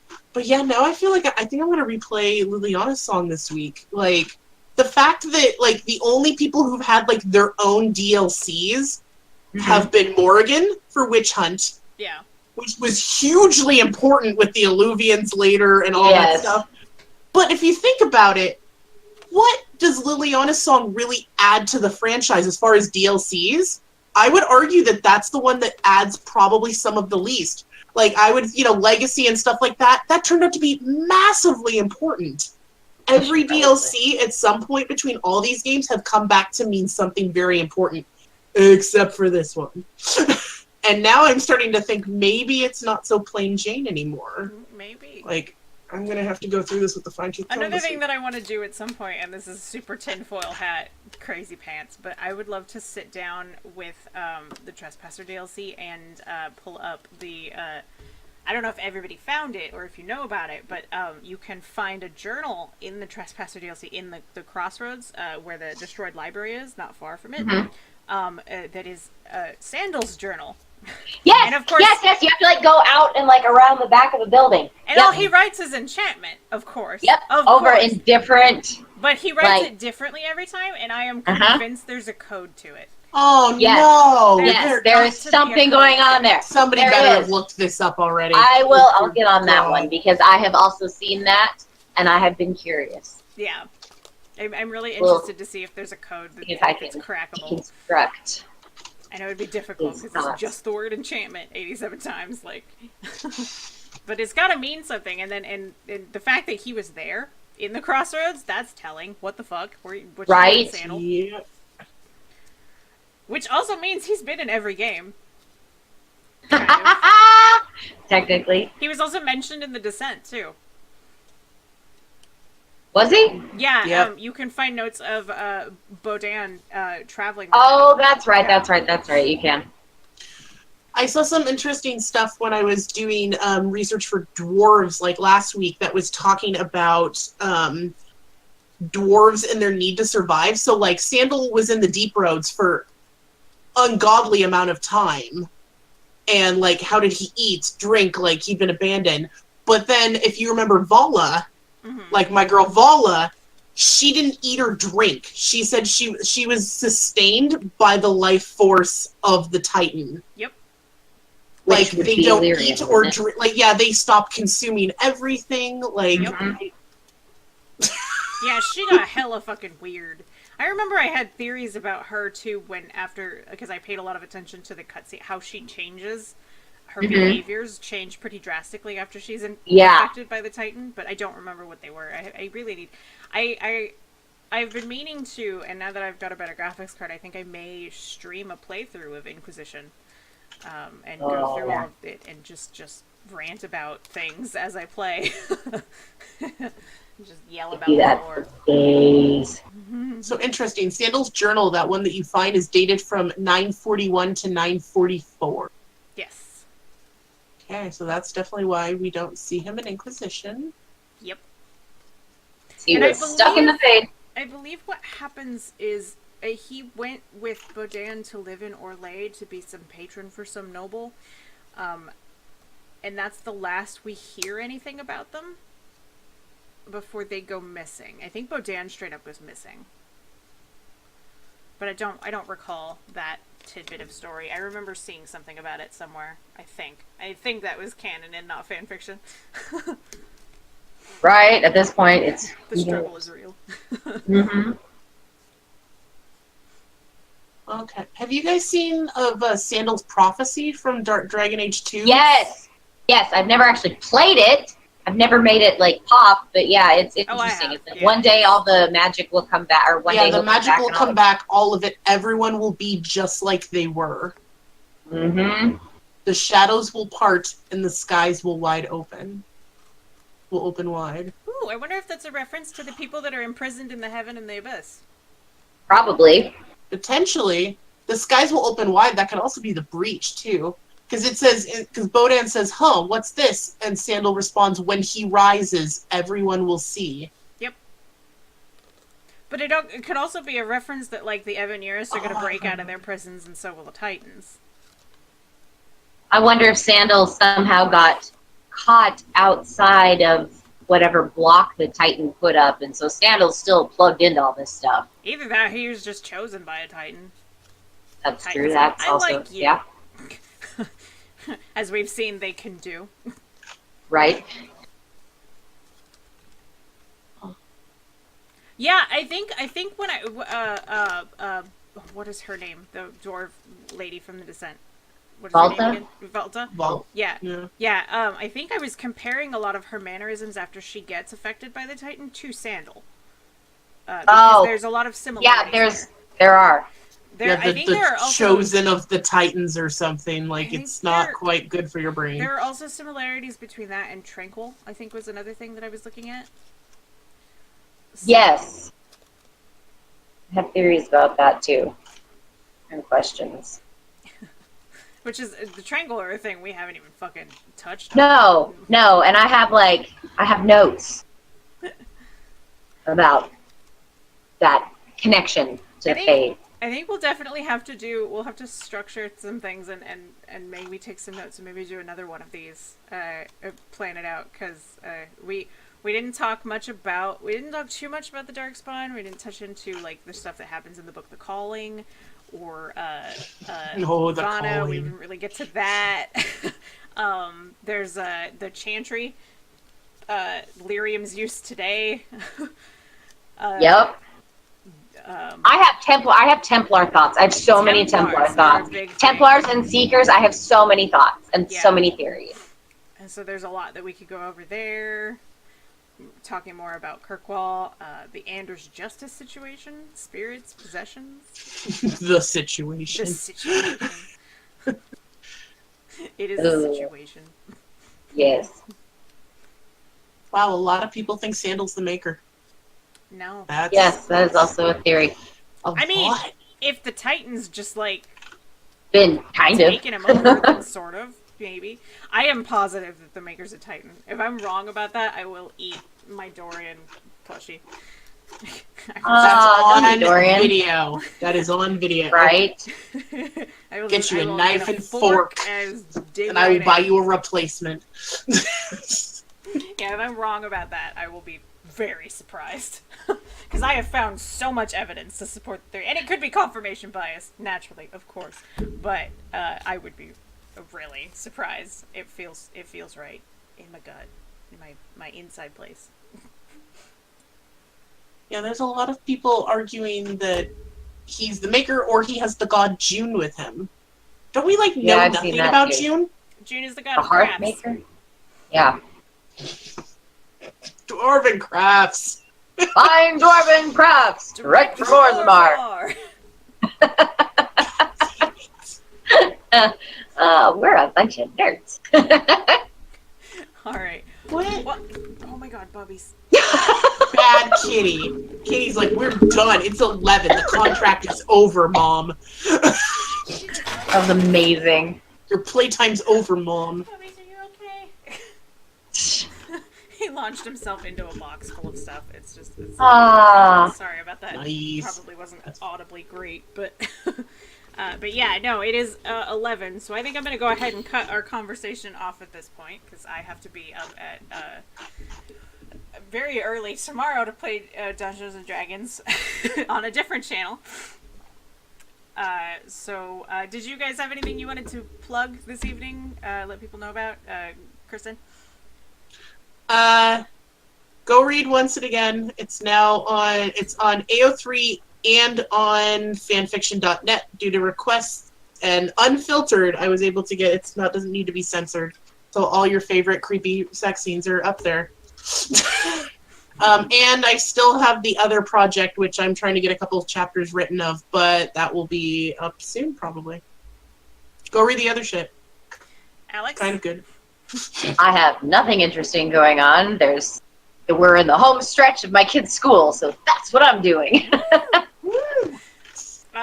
Yeah, so you guys can find examples and links to all my writing at zombarber.com, including my book. Please go buy my book. It's got really good. Angry, murderous unicorns and moosicorns and a lot of gay wizards. We're all wizards gay. Isn't that a requirement? Not always, but these ones are very gay. And the most gorgeous rogue ever. She's got rainbow hair. She's beautiful and she has thick thighs. Go read it. It's She's good. thick. And you can find links to that there. You can also get it on Amazon. And then I do Dragon Age streams. If you're familiar with my fanfiction, Autumn Trevelyan, my Inquisitor, I actually play her in D&D campaigns. And you can find episodes for that at twitch.tv/godofroads. We stream shows usually on Mondays and Fridays. We're actually doing one tomorrow morning at 5 a.m. Pacific Standard Time, 8 a.m. Eastern Standard Time, where I am going to be playing a character that I kind of based off the Gerudo Warriors from Zelda. She's a giant woman, and I'm very excited to play my giant woman character. Oh, you and your Gerudo. I love that. She's a giant woman named Penny. I'm very proud of this. So come check that out if you want to see me play Dungeons & Dragons. It's a lot of fun. And you can find the episodes on his YouTube channel, which is God of Roads on YouTube, for all the backlog episodes that aren't on Twitch anymore. And next Saturday we will be barring any more terrible complications that the stream has suffered. Next Saturday we will be resuming our regularly scheduled episodes of Chasing Remnants. Yeah, because I'm really worried about Al. She's been out for quite a while. Me too. Al's taking quite a nap. Yes. That is our Dragon Age campaign. We're using the Dragon Age tabletop system published by Green Ronin. And it is a campaign that has been written by me, so it's original storyline, based, I used my fan fiction as the canon world state, and we are going through on a secret mission, and all of my goddamn theories probably gave you a lot of hints about what you can expect to find in the later parts of those missions, but yeah, stop by. We stream that every Saturday at 9 p.m. Pacific Standard Time, 9 to 11, and then the back episodes are available on my YouTube channel, which is at Zombalog. I'm at Zombalog everywhere online, and I think that's everything that I wanted to plug. So hopefully you guys enjoyed our ridiculous lore discussion, and hopefully you'll stop by and see us again next week. So I'm going to go ahead and stop the stream. Ah. Bye. Bye.